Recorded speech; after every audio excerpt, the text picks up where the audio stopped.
Of diverse, powerful voices tackling the issues that affect us all. So let's get started with The Source.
Well, good afternoon. You are listening to The Source, 96.1 FM, 900 AM, streaming live on WURDradio.com.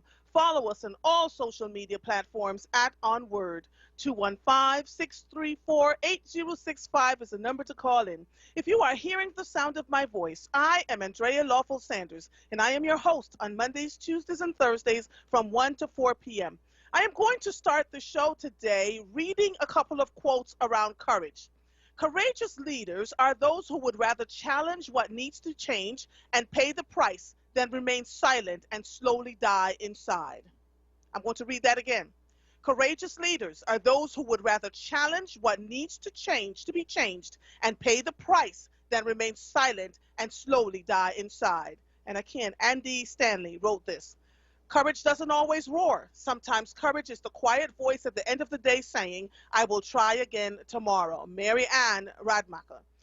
Courageous leadership is not fearless leadership. What makes you a leader is how you deal with your fears. And the one I love the most that I quote to all my friends when they tell me, well, maybe we can and maybe we shouldn't. Okay. Courage is the most important of all virtues. Because without courage, you can't practice any other virtue consistently. And so today we're going to have some courageous conversations on this show. I have had, I always, before I open my mouth and say anything, do quite a bit of research. And I have been, the last few days have just been on a tear locally about what's going on with the COVID vaccine rollout in the city of Philadelphia. So much so that as the news continued to pump out what was going on with this 22-year-old, I got so incensed. I woke up at 1 o'clock in the morning on Wednesday morning and began writing letters, emails to the National Institute of Health, the CDC, I haven't called the Office of Inspector General yet, but that is next on my place to call. And I'm saying this because it takes courage to do it. In Philadelphia, we seem to have a thing about if something is going wrong, we don't want to offend anybody, and we don't want to offend the leadership, and we don't want to offend this one and that one. But here's the deal. People are dying. There were people standing outside waiting to get their COVID-19 shots when they were told time was up or none was left or whatever. And yet we have a 22-year-old showing up on national television telling people that he took those vaccines home. He didn't feel any way about it because he thought the vaccines were going to expire, while people were left outside in the city of Philadelphia waiting to get their vaccines. I have some questions. Who gave him this contract? there was a meeting on November 19th, December 19th. I'm going to have to go back and look. Michael is going to play a clip of that before I get into my last guest of the day, where members of the Health Advisory Committee from the City Council listened to this 22-year-old spew off all kinds of stuff about the fact that he started manufacturing PPEs. And I'm saying to myself, nobody's asking him the hard questions like, where are you getting this kind of, you started out creating PPEs. What makes you think you are capable of rolling out mass vaccine rollout? I heard Dr. Ayla Stanford talking about the fact that every time she tests people, there's a 20% COVID infection rate every time they test. 20% of the people, 19 to 20% of the people show up positive, right? You could hear the frustration in her voice. And then I see in the news that they wanted her to partner with the Fight Philly COVID Fight, whatever this organization is. And I applaud her for not partnering with them, because what they would have said when all of this fell out in the open, as it did, was that, well, you know, Dr. Ayla Stanford partnered with them, and so it had to be okay. So, yeah, we're going to have some good conversations today. So I'm going to start, though, with something light and wonderful. I've been waiting to meet this gentleman and talk to him, and after that is going to be on and popping. So for the WURD listeners, I will fit you in where I can when you call in, because we're going to talk about some hard subjects today, right? What's going on at CBS?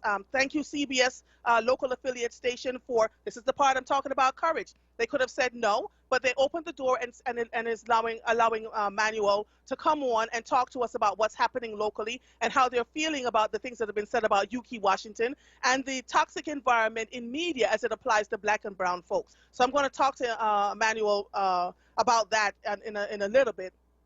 And then I'm going to have some implicit bias conversations with the superintendent of Benton Harbor School District in Michigan, a place I have visited, with Deborah Keys Wright. Cannot wait to have that conversation. And then towards the end of the show, at the 3:20 hour, Karen A. Robinson is going to be on from McKinnon Holdings. She's the CEO and president of that, and this is a bright woman who has worked in the inner workings of the Philadelphia and how they do things. And so we're going to delve into why things are the way they are in this city and what do we need to do.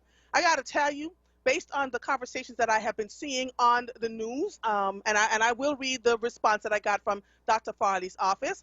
At the very least, Dr. Farley should resign. At the most, he should be relieved of his job. Because when you sit there and 3-4 days later, we're still having conversations around, well, you know, we'll choose better next time. Well, you know, we made a mistake. If that was someone of color, we would have not, this would have been a whole different conversation. And this is what our new president of the United States keeps saying, that racism, implicit bias, privileges, are inserted in every part of our community and our society, and we tend to forget that Black and brown people, with all the courage in the world, who are doing all the good things, have been left behind. And we'll talk more about that. Let me get to Mr. Carroll so that I can get him off the line, because I just want to make sure that you all hear about this. Here is a Black-owned company that has their own Gas It Up. It's called Gas It Up. So Gregory Carroll is the chief operating officer, and Henry Gaskins is the creative director. And so let me tell you a little bit about it. It's a mobile app-based refueling service. They have very flexible and fully mobile last-mile infrastructure specifically designed for retail gas refueling. It's simple. Become a customer, a few clicks, and we are on our way to deliver fuel to you on demand, anytime, anywhere. When I heard that, I said, well, Black Jesus. Gregory Carroll, are you there? Good afternoon. Yes, I am. Hello. How are you, Andrew? I am so good. So, you know, tell us how you came up with this business idea. It's a good one, by the way. Great. And let me also introduce, also I'm on the line, our CEO, David Grisby. He's on the line as well. David, say hello to Andrew. Hello, Hi, Andrew. David. How are you doing? It's I'm a pleasure good. to be on your show today. Yes, I am so excited to talk to you. Let me know, though, how you guys came up with this idea, and what was the impetus behind it, and what do you hope to achieve with this Gas It Up company? Go ahead, Greg. Take the lead on that. Sure. Yeah, so obviously, as you know, everyone today wants things delivered to them. Everyone wants to have an app where they can conveniently order services and goods and conveniently have it delivered to where they are. So businesses have always had a need to have diesel or gasoline brought to their businesses 24/7 but never had the availability to have that type of service. Gas stations are stable. You have to go to the gas station. It's inconvenient every time you have to go to a gas station, if you're a business or an individual. So we came up with the business model to say, listen, you know, you have several companies that do a lot of different things in the food industry, you know, clothing industry. They deliver the goods right to you. Why can't we do this in the oil and gas industry? So our business model is a business owner that, you know, they own a flower shop, they may own a distribution business, they may have a multi-business platform where there's a lot of different trucks or cars that either work for them or owned by them, but they need to have gas and diesel on a daily basis. What we do is we set up a business panel or an app, and then they can now put all their different vehicles in there, and then we can come to their business when they're asleep, when they're not working, when they're in the office, and it's downtime, and we can fill up the cars as long as there's an outdoor parking lot at that business. We can come 24/7, even the weekend, and we can fill up those vehicles if they're there or not, as long as we have access to get to the gas, to get into the gas tank, because they have all their fleet information, the cars, the trucks, the make, the model, the license plate number. It's all on a business panel on the app. So we know which vehicle it is. We know if they want regular gas, if they want premium or diesel. So the right grade of gas or diesel is going into the vehicle. And instantly, once we complete the order, they get an email to them, and it shows how many gallons were in each vehicle. It shows the price they pay per gallon and the total vehicles. We don't care if it's one vehicle or 1,000 vehicles. Within a minute, they can still get that receipt, and they can see what they spent that day. They don't have to wait. Typically, right now, you go to a gas station, you get a little receipt, people throw it out, they lose it. How do you track how much your vehicles are spending daily? We do it all in the email format. It's really state-of-the-art technology. It's really a technology company that does fueling. Let me tell you something. So you had me at hello. As a business owner, myself, keeping those gas receipts can be a pain in the behind at the end when it's tax season, right? Right now I'm collecting all of them, trying to figure out where they are, and it's horrific. And so that's one thing. But the fact of the matter is that you've created something that's going to be huge, right? How long have you been in business now? Since 2017. But in 2017, we started designing the technology. So the founders of the company, one of the founders is Victor Rodriguez. So Victor started putting together a tech team in 2017. It took 2 years just to design the business platform as well as the app. In 2020 is when we launched, and we started fueling up businesses and their employees. So once we go to the business, then all the employees that also park in the lot, they can get their cars filled up also. You know what I'd love to see you all do? Become a client at WURD, because we have lots of businesses here on this platform that would, I would actually read the advertisement for you at no cost. Because I really believe that for me as the person that would read your thing, because I really believe in what it is that you all are doing, right? You're focusing on business owners and fleets. You know, you have a state-of-the-art app that helps any driver become more efficient by saving them time and keeping them safe. Do they need to be there when you come to fuel up the car? They do not. No. Once the business panel is all set up, really, they should go on with their life. Be at the office working, be asleep, be at dinner, do something else. You know, go do whatever you like to do. Use that time that you waste fueling up your vehicles. You should be doing something else that you love to do. On an individual basis, the technology shows us that people spend about 15 minutes whenever they go to a gas station. If you do that once a week, you multiply that out, you're spending multiple hours a year getting gas. A business makes up to 24 hours, one whole day for the company to have each driver fill up gas. Imagine if you can get that time back. If you can take that 5 hours, 20 hours, whatever it is, and do something else on your business, spend time with your family, let us fuel your cars when the car's parked or the truck is parked. All right, so let me ask you this. So someone here who is a nurse says she drives a company car. Do you do corporate businesses? See what I mean? It's already happening. Yes, Sandy Carrington, they do corporate businesses. How would they reach out to you for corporate businesses to get their cars gassed up? Yeah, so we have, we're on Facebook, we're on all the social media. We even have a YouTube channel. Please email us. I'll even give you my phone number. You can call me directly.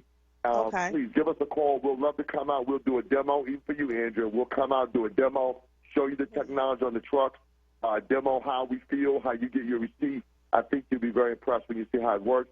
It's very efficient, and we increase productivity for the business as well. If the business pays their drivers to go fuel up every day, it may be overtime they're spending and never thought about it. Over the last 20, 30 years, companies have always had their employees fuel up at a gas station. If we take away that time, that saves them on overtime. Companies will see their overtime reduced because the drivers come in empty, go home, refill the vehicle. Or if you're a company that makes deliveries, I mean, you could be a delivery company, a flower shop, a business, or a FedEx, whatever it may be, and you can make an extra delivery because you don't have to go to a gas station every day. How much more money does a business make if they can make more deliveries because you don't have to use that same time to go to a gas station?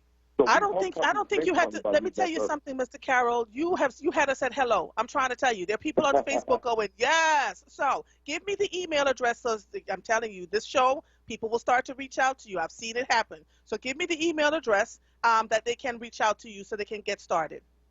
Yes. Email me at gdcarroll.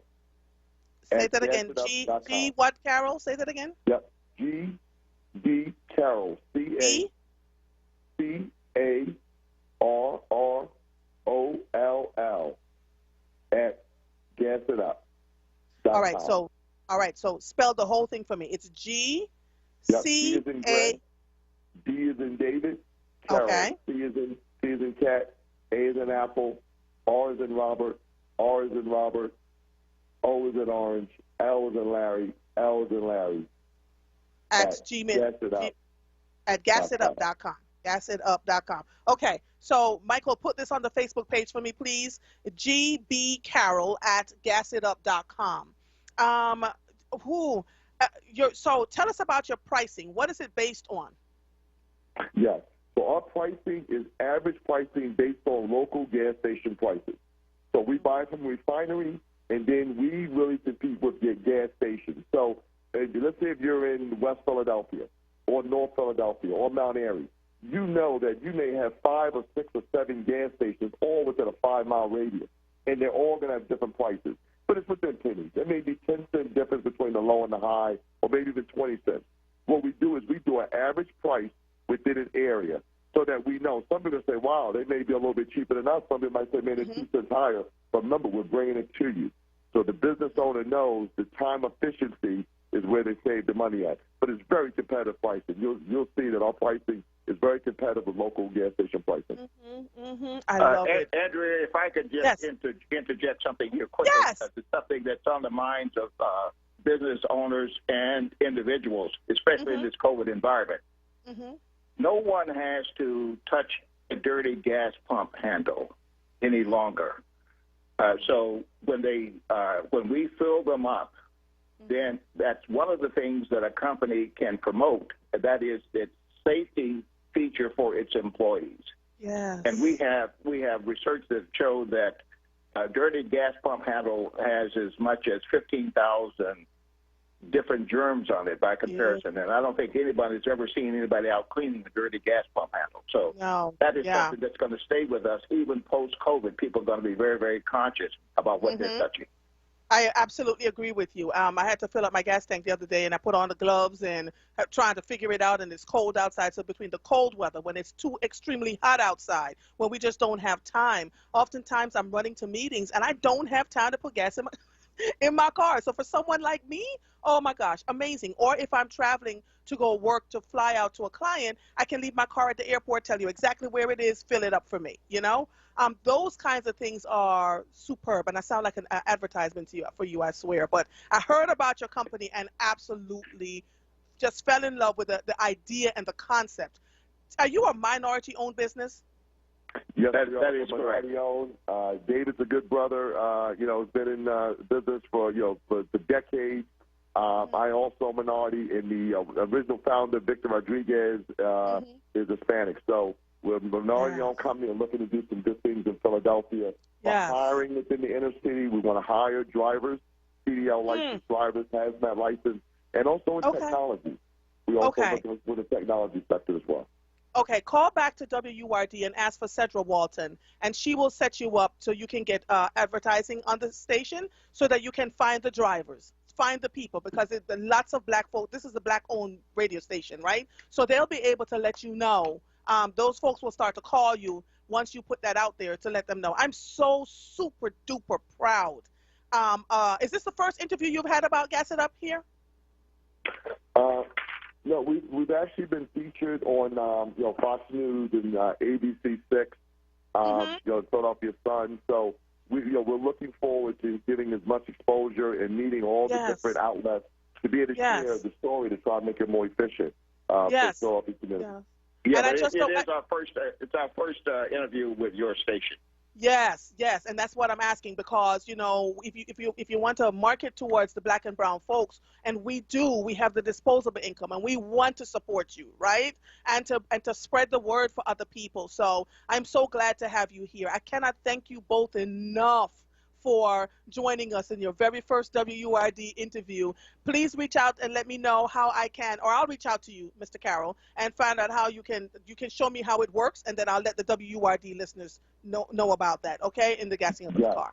We would love to come and do a demo for you anytime you like, Andrea. And just for your viewers to know as well, we just launched in Philadelphia in the fall of 2020, but as we expand, we want to be at stadiums, we want to be at airports, malls, give you a lot of different places where an individual will be able to find and a business will be able to see they can get our services. And there's a membership plan that we're going to put in place. So as we get more exposure to the Philadelphia market, then for employees of companies, they can then get a membership, and they can have it where we can come and fill them up once, twice a week, whatever they need, and they'll get special benefits for being a member. They'll be able to get air pressure put in their tires or tire checks, windshield cleaners. It's a whole bunch of other services. Who needs a discount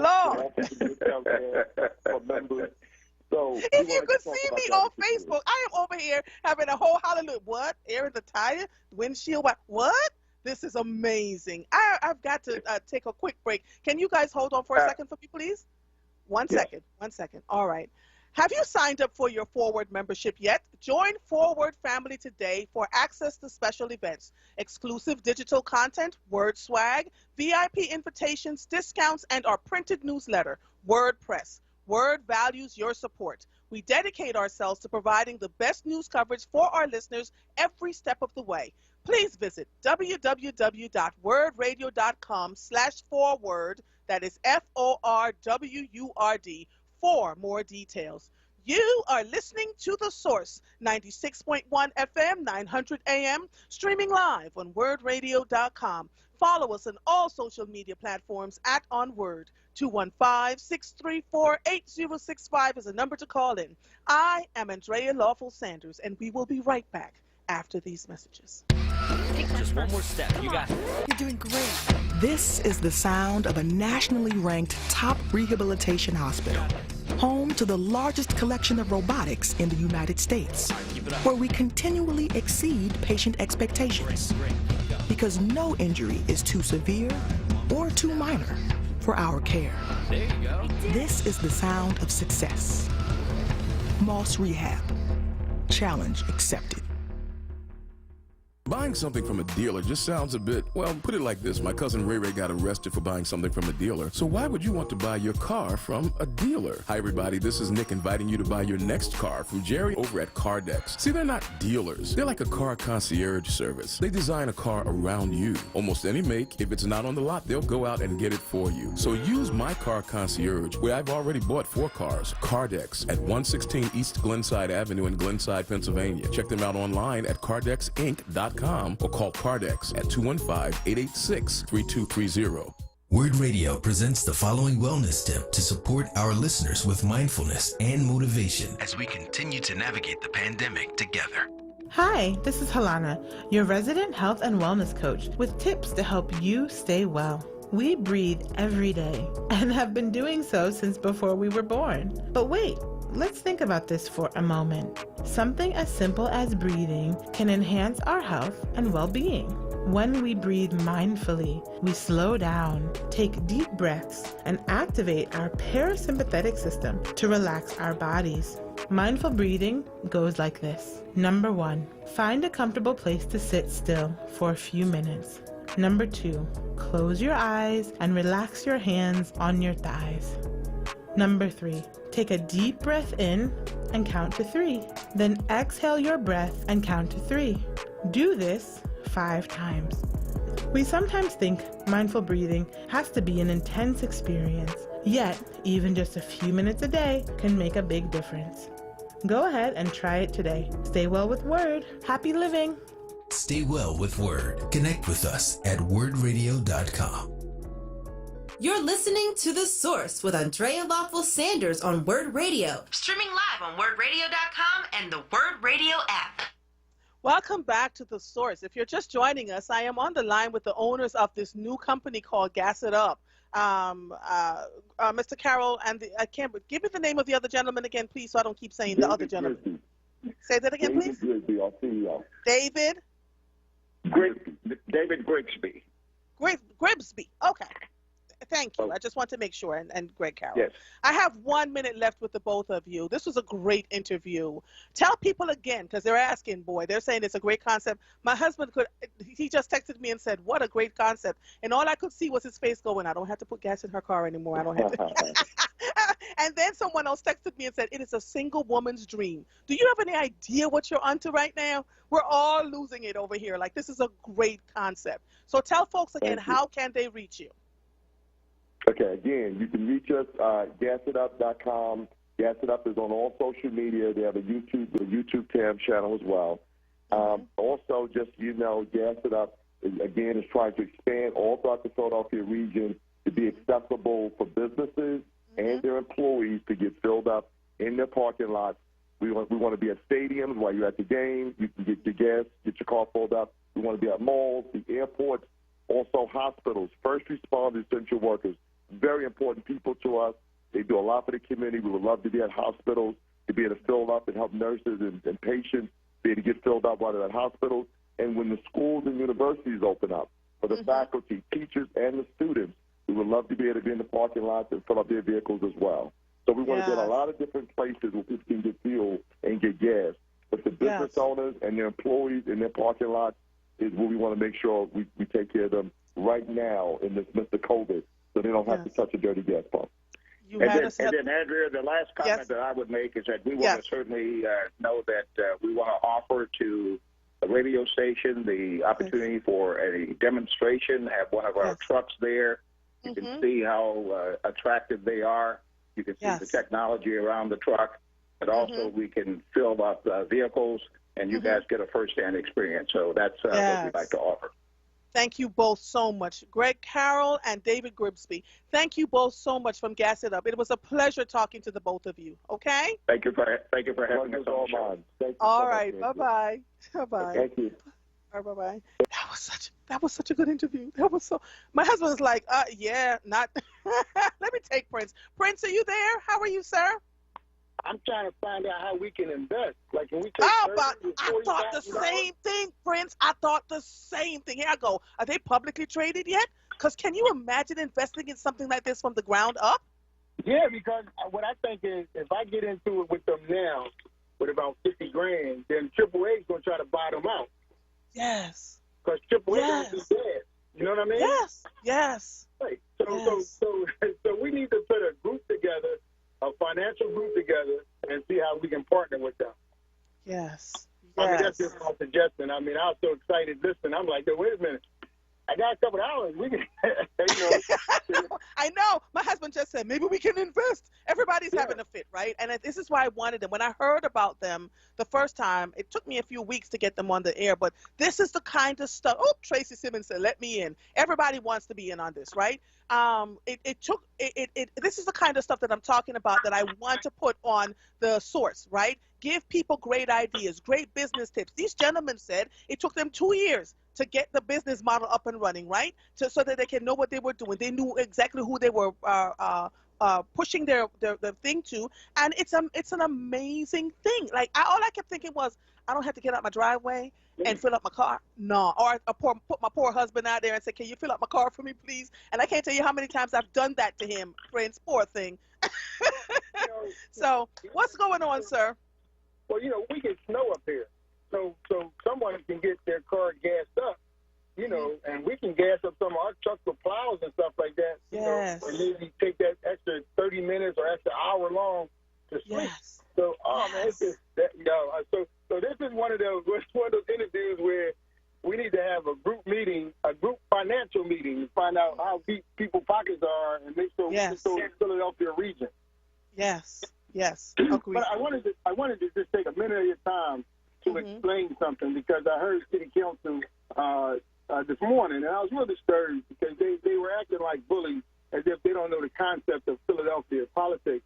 We have over 10 to 12 schools. We're one of the largest cities who have as many Ivy League and universities and colleges that are located in the urban area. So when you teach sociology, there's a course called urban revitalization. And so what happens is the internship for your senior project is usually an RFP that you have to pull down or go on one of either the housing authority or the city or Amtrak bid list and bid on one of those jobs. And so with the influx of that teaching from these universities in the city, you now have what's called RCOs. You don't have CDCs anymore. You have RCOs. You have what? Say that again, Mike, Prince? It's Resident Community Organization, RCO. Resident. Right. And so the 25-year-old kid who graduated from Temple, who based on his major, did not want to leave Philadelphia because he probably was working his major in that urban area, where he was walking his dog. And so this is no new dynamic here. The only problem you have is that black folks like to take something and run with it without knowing all the details. When the Black Consortium started, they started as a for-profit. The government said as a for-profit company under the duress of the pandemic, we can't do anything for you, because of the severeness of this pandemic, because you can manipulate the market if you're a for-profit company. And so what happened was, in the senior project, the Drexel students came up with the nonprofit idea, and they was at the table, got about $13 million for this idea. And by the time that the consortium understood the dynamic that we got to go from nonprofit to for-profit, the pocket of money was gone. So they got. You mean from for-profit to nonprofit? You mean? Right, from for-profit to nonprofit, the pocket of money was gone. So they got on the baby train last. But here's the issue that I have: when you become a nonprofit, all the tests you get are free. All the vaccine you get are free. Right. So you got $1.5 million, and any nonprofit like you and I know are more administrative heavy.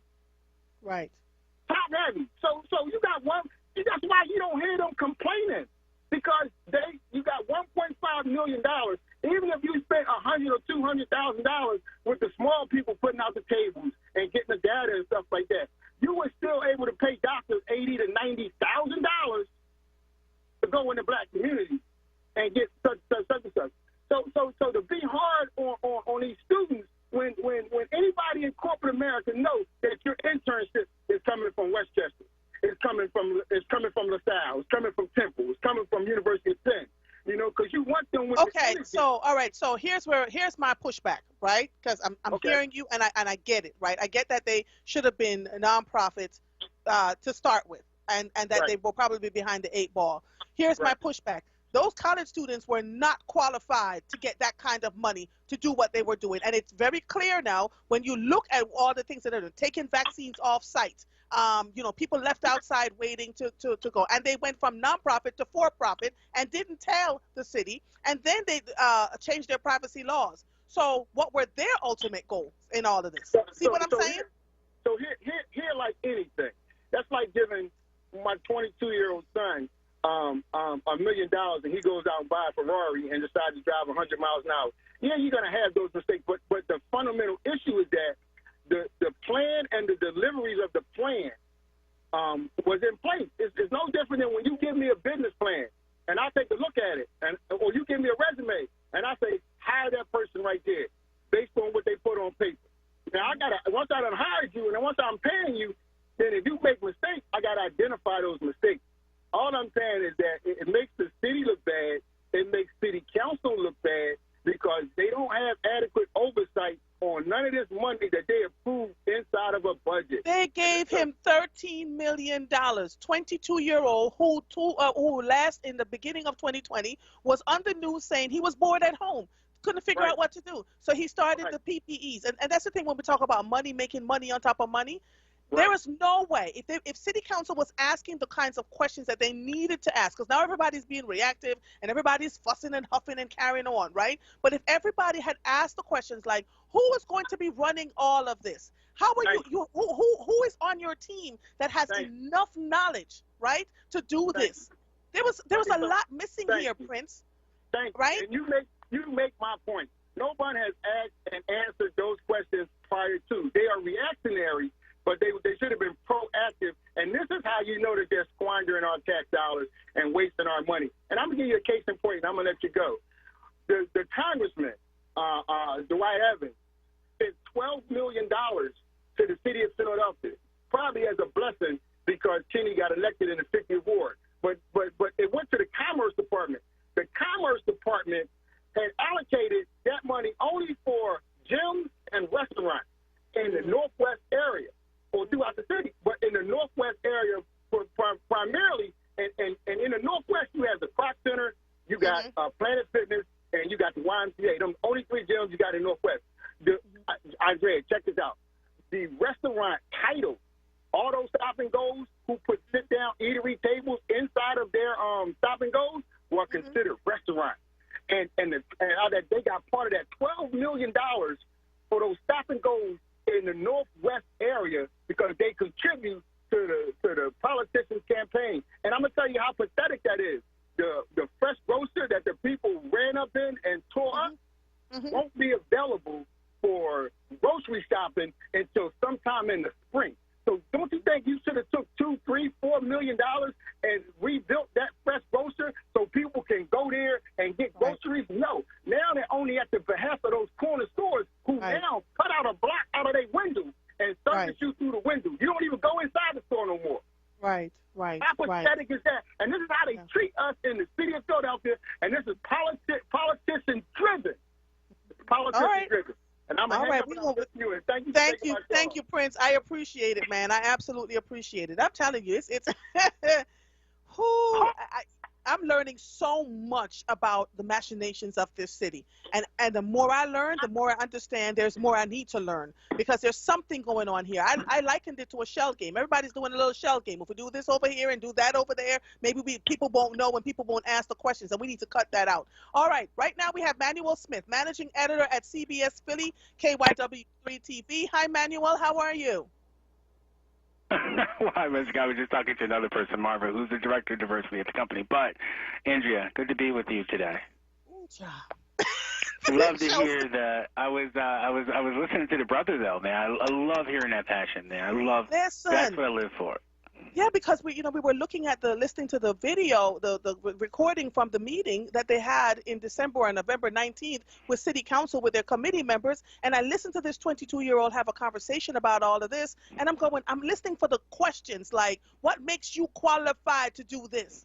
And to hear he got millions of dollars? Come on, I don't even have the energy. We'll talk about that at the 3 o'clock hour. You know what, Andrew? How about that, though? And to give you a little shout-out, too, I think, we'll let everybody in on a little secret. Like, that's journalism. That's the stuff that nerds like you and I were up at 2 o'clock in the morning. We're like, oh, my God, this guy wasn't a secret. And you and I go back and forth. We talk about this. We're like, what? Yes. That's the thing. It's not a secret, but you see, it happens in plain sight, and the average citizen of Philadelphia is going, what now? I can't believe we're going through this. So let's leave the COVID-19 people alone for a minute, because I literally I started the show by saying Dr. Farley should either resign or be relieved of his duties. Something has to fall out from this because it has made national news, right? And that young man keeps going onto the television saying, I don't regret taking the vaccines out of there and injecting it in people because they were going to go bad. right? They were expiring. Yeah. Meanwhile, he failed to tell the national news that there were people waiting outside who had signed up for the vaccines who couldn't get their vaccines. And when I see Dr. Farley on the news saying things like, well, we'll make better decisions next time. Say what now, sir? This is not a we'll make better decisions next time conversation. And that's why black folks matter, right? We are the ones who are feeling the brunt of this foolishness day in and day out. So it takes courage. It takes courage to have these conversations. It takes courage to call people out about the things that they're not doing, right? And so here we go. Let's talk about CBS. Now, look, on Sunday, a thing exploded in the LA Times, and I'm reading, and I'm reading, I'm going, oh, Lord, chickens came home to roost, and I kept reading. And then I got to local affiliate. And then I saw the piece about Yuki Washington and what he was being called, and Miss Brooke, who was only there for a little while, and Rahel Solomon, who was just treated like, you know, the one gentleman friend said he didn't like her face.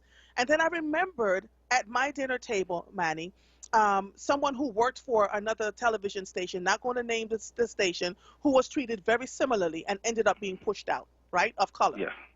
There aren't too many people of color on this television anyway, so you kind of figure out after a while. And it all came rushing back. So what's happening at the local affiliate? A, what is your personal response to it? B, and where are we going from here? I think, number one, and let me just say up front, too, by the way, I'm excited about being able to come on with you. Yes, I thank them profusely. Thank you, CBS Philly. Yeah. And listen, I want to make sure, too, that I'm coming on as Manny Smith, talking to Andrea Lawful Sanders and the WURD audience. This is not the CBS 3 or CBS apology tour. It's real talk. Okay. And so I want to give you guys so Manny, hold on. Let me take a quick break because I don't want to interrupt you after we get out of here. So let me take this quick break and then we'll talk, okay? All right, hang on one second. You are listening to The Source, 96.1 FM, 900 AM, streaming live on WURDradio.com. Follow us on all social media platforms at onWURD. We will be right back after these messages. Your child deserves to be educated in a safe and supportive learning environment. Southwest Leadership Academy Charter School, a tuition-free public school, is accepting applications for the 2021-2022 school year. SLAC's 2 locations offer single-gender classrooms in a dual-gender environment. Kindergarten and first-grade classrooms have a 15-to-1 student-teacher ratio. Students learn music, art, and fitness. Southwest Leadership educates the whole child, preparing students to become leaders. slacks-phila.org, Instagram at Southwest Leadership Academy, or email info@slacks-phila.org. Attention WURD audience, do you know that you can get help with your PICO energy bill? PICO is here to help you with financial help through various assistance programs, including the PICO CAP program, which provides a monthly credit for eligible low-income customers based on the customer's total household gross income and energy usage. If you are experiencing financial hardship, you may qualify for the PICO CAP program. And PICO Cares is the customer assistance and referral evaluation service designed to assist special needs, low-income customers who have a temporary personal or financial hardship that prevents the payment of your PICO energy bill. If you have a special needs child or adult in your care, your household may qualify for the CARES program. Call 1-800-774-7040 today to see if you qualify due to an existing situation or a change in circumstances within your household. Call 1-800-774-7040 today for more information on the PICO CAP or PICO CARES program. PICO, powering our communities. At Social Security, we are always thinking of ways to save you time and make things easier. That's why we created My Social Security. A My Social Security account allows you to access your earnings history and benefits information, request a replacement Social Security card, get a proof of income letter, estimate and apply for benefits, and more. Save time. Go online. Open a My Social Security account at ssa.gov/myaccount. Social Security. Securing today and tomorrow. Produced at U.S. taxpayer expense. You're listening to The Source with Andrea Lawful Sanders on WURD Radio. Streaming live on WURDradio.com and the WURD Radio app. Welcome back to The Source. If you're just joining us, I have on the line with me Manuel Smith, Managing Editor at CBS Philly, KYW-TV. Let me just thank CBS Philly for even agreeing to let this conversation happen. And yes, Manny, we are having this, just you and I, This is not a CBS apology tour. Yes. This is just, you know, as a person of color working in the media industry, I want to talk to you about what your original thoughts and impressions were when all of this began to unfold. I am clear you were not there for some of it, right? But you've been in the business for a while. So let's go. How did you respond to all of this? Andrea, you know, listen, on Sunday, I gotta say, you know, I was relaxing. And then I got a heads up that, hey, this article will be coming out, and of course, you know, you get the heads up, and like any journalist, you go read it, and your mouth drops. Mm-hmm, It is shocking to read that. Mm-hmm. I want to say, just like you said too, and being former immediate past president of the PABJ, it wasn't like anything I'd never heard before. But to know that you worked in a place and that people were dealing with that type of environment. Mm-hmm. And it was shocking. Okay. So let me ask you this. What did you do in your role as PABJ, immediate past president, to mitigate these events for black folks in newsrooms? What were you able to do in that role while you were there? In that sense, in PABJ, you know, we immediately respond. Hey, it's important to make sure that we circle the wagons to say that, hey, you know what, black journalists are important. We know that they represent our community, and that, hey, if they're not being supported, if they are in fear of anything, PABJ has their back. And being the oldest and the largest association of black journalists within the National Association, that support was always important. But all right. Able to translate that back here to CBS, and I just want to say, hey, I've been working on something. We just launched what's called an employee resource group, and you know what that is, Andrea. But we never really had one here at CBS for black employees, and that's what we just started in January. And really, to be honest, I was a little bit late to calling you in because we had our second meeting. And to be honest, I know that people have read the articles, and this is the most important thing I share with everybody today. It is emotional for the people inside of this newsroom. A lot of people here at CBS 3, and I've only been a manager here for a year, but we have employees who have been here 20, 30, 15, 20 years. And so when they read those articles and remembered some of those experiences and knew that those things were being said about somebody who's beloved in this newsroom, they were hurt too, just like Philadelphia. And I think it was hard in a sense for them to kind of have to take this in and maybe even have people in the city thinking that maybe they were complicit in conversations about Yuki and other people who were named in the article, because that's not the environment here. And so we're doing some internal healing and having some really honest discussions about how we move forward and try to be better as a television station. Diversity is not a destination. I think it's a big deal that I want you guys, and I want Philadelphia to know, and Andrea, you know this, I think it's a big deal to say that, hey, one person and one thing does not make all the rights wrong. But I want you guys to judge us on what you see on the air. You saw Yuki's video the other day. It's almost hard. People ask me how he feels. That video is exactly how Yuki feels, and he was able to say it. I think that he is the dean of the station. I think it's a big deal that, you know, a year and a half ago that this station hired a African-American general manager. I think it's a big deal. And, Andrea, you just know my personal career path. I had gone from NBC 10 in Philly back to New York, and I was actually working on the politics desk, helping to lead some political coverage. And for CBS 3 to say, hey, you know what, we met Manny as the president of the Association of Black Journalists, and he is the guy we think should be making the coverage, helping to make the coverage decisions in our newsroom. We have a news director here, and I'm the second in command, and I'm generally responsible for the editorial that goes out, for what we say, how we do it, and in every opportunity they have empowered me and encouraged me. I want to point to one piece real quick, which was emotional for all of us here in Philadelphia, in a moment of tears in a sense that when we watched the weekend of initial, unrest in West Philly on 52nd Street. I was here on that Sunday watching this coverage from the air, and had Yuki Washington stand next to me and shed a tear because he grew up around the corner. I didn't know, by the way, if you guys want to know, him and Vincent Hughes grew up together. They go on the same block. Imagine that block back then, right? But it was important for us to be on the ground that next week, for Yuki to be out there. What's happening? What happened here?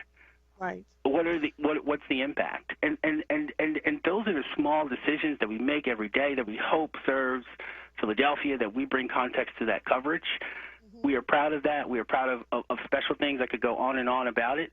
But I want you guys to know the people who are in that article, we disagree. We are shocked and saddened about everything that they said. And there's a corporate investigation that's on that right now, and that I believe will be serious to address them.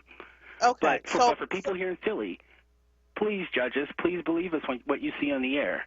And hey, and know what, we don't get it right every single day.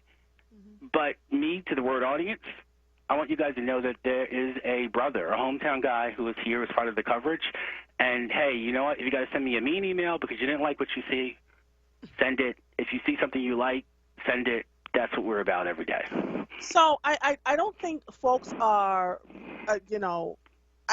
here's what I'd like to ask. Yeah, internally, absolutely. All this stuff is going on. Yeah. We know there has been historical data about the way black and brown folks have been treated in newsrooms, in corporate America, in all facets of life, but especially in newsrooms. We can't get our stories heard. We can't get our stories shaken out in a way that comes across as unbiased and fair. And so what is being done at your particular newsroom with Yuki and the rest of you who are there that are staff of color that will help to alleviate some of the strains that you guys are under? Because I get it.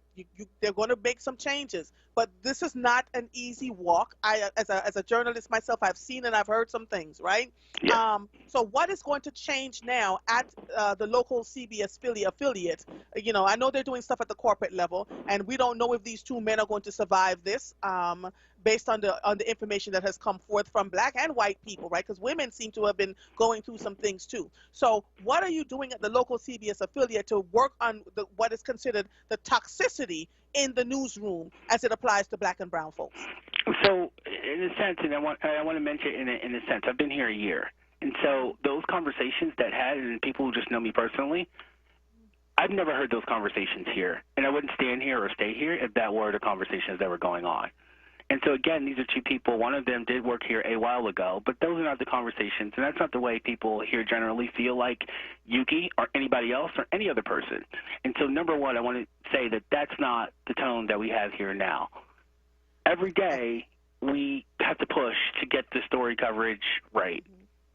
And in the sense, too, to try to be balanced, because, we got to do it for everybody. But, hey, you know what?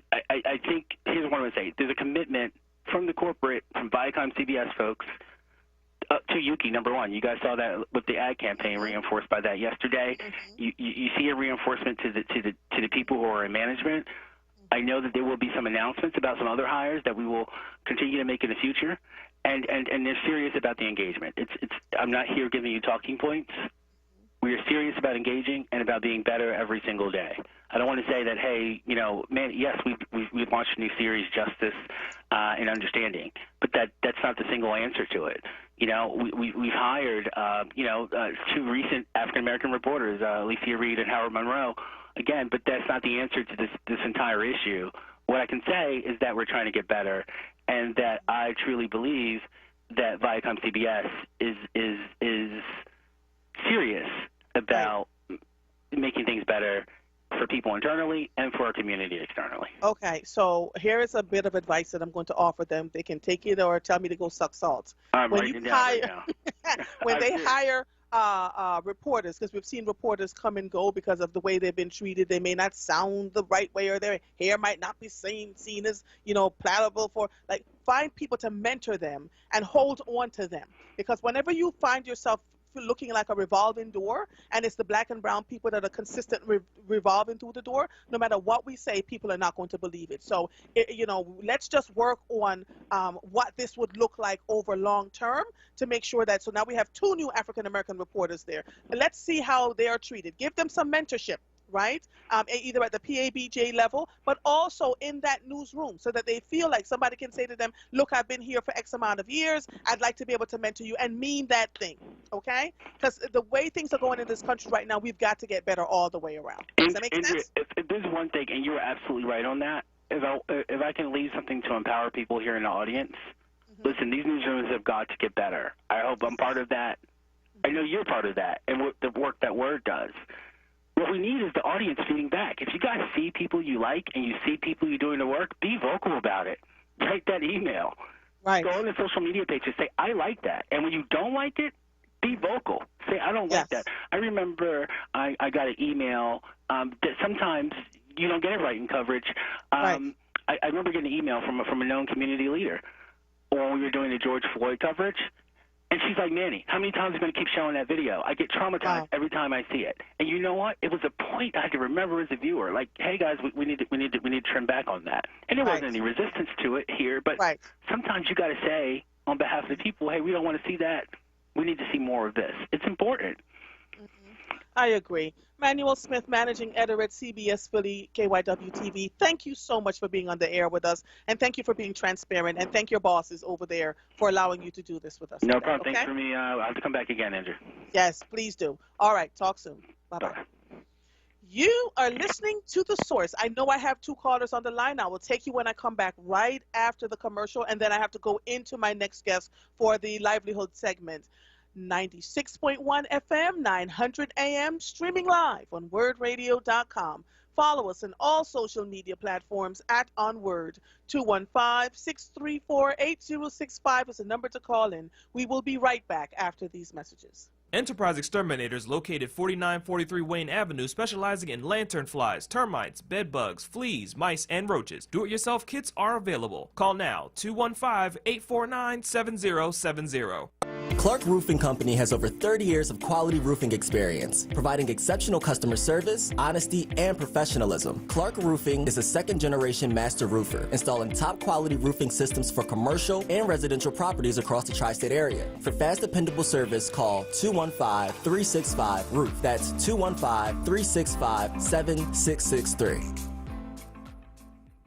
Keeping you informed. As a community service, WURD Radio and the Black Doctors COVID-19 Consortium wants to keep you informed about where you can get no-cost, barrier-free COVID-19 testing this week. Monday, January 25th from 10 a.m. till 2 p.m. at SEPTA Suburban Station, 16th and JFK Boulevard. Tuesday, January 26th from 3 p.m. till 7 p.m. at Esperanza Health Center, 4417 North 6th Street. And Thursday, January 28th from 3 p.m. till 7 p.m. at Mastery Charter School Cleveland Campus, 3701 North 19th Street. Stay informed and stay well with WURD Radio. 96.1 FM and 900 AM WURD.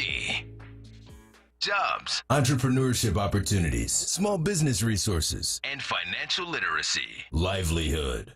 The new initiative from WURD Radio to connect Philadelphians to resources to help take the next steps in their professional lives. WordWorks.com features career readiness tools, entrepreneurship resources, funding opportunities, and events to expand your livelihood. Visit WURDworks.com right now and take the next step in your professional journey.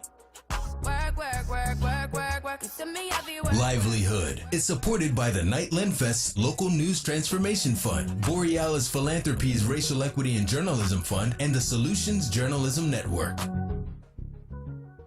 Lifting every voice till earth and heaven ring. This is WURD Radio, 96.1 FM and 900 AM WURD Philadelphia. Black Talk Media. You're listening to The Source with Andrea Lawful Sanders on WURD Radio. Streaming live on WURDradio.com and the WURD Radio app. Welcome back to The Source. Before we get into our livelihood segment with Deborah Keys Wright and her guest, Dr. Andre Townsell, superintendent from the Benton Harbor area schools, let me just take these 2 phone calls that have been waiting for about 20 minutes. Deborah and Dr. Townsell, you have the entire hour with me, so let me take these 2 folks, and then we'll move forward. I can't wait to talk to the both of you. So let me see. George, how are you? And I'm glad Manny spoke to you. He's a very good person, Andrea. I mean, you can't find a better person than he is. Fair, everything above board. I met him when he first came to Philly. I mean, he's the guy, you know. Yes. And what they did to Yuki was really uncalled for. But Yuki's a big boy. He can handle it. People are getting very brazen these days, George. They're just brazenly doing whatever they want to do. They got comfortable. Well, they do it. Well, right. They do it till somebody smack their hand. Let me move on because you got a guest. I do. Thank you. The good thing is that, they don't like to call their 24-year-old kid the one that 22. pulled off that thing with the Colbert and all that. There's a 19. That was part of his school lessons that the professor at Drexel, my grandson goes there.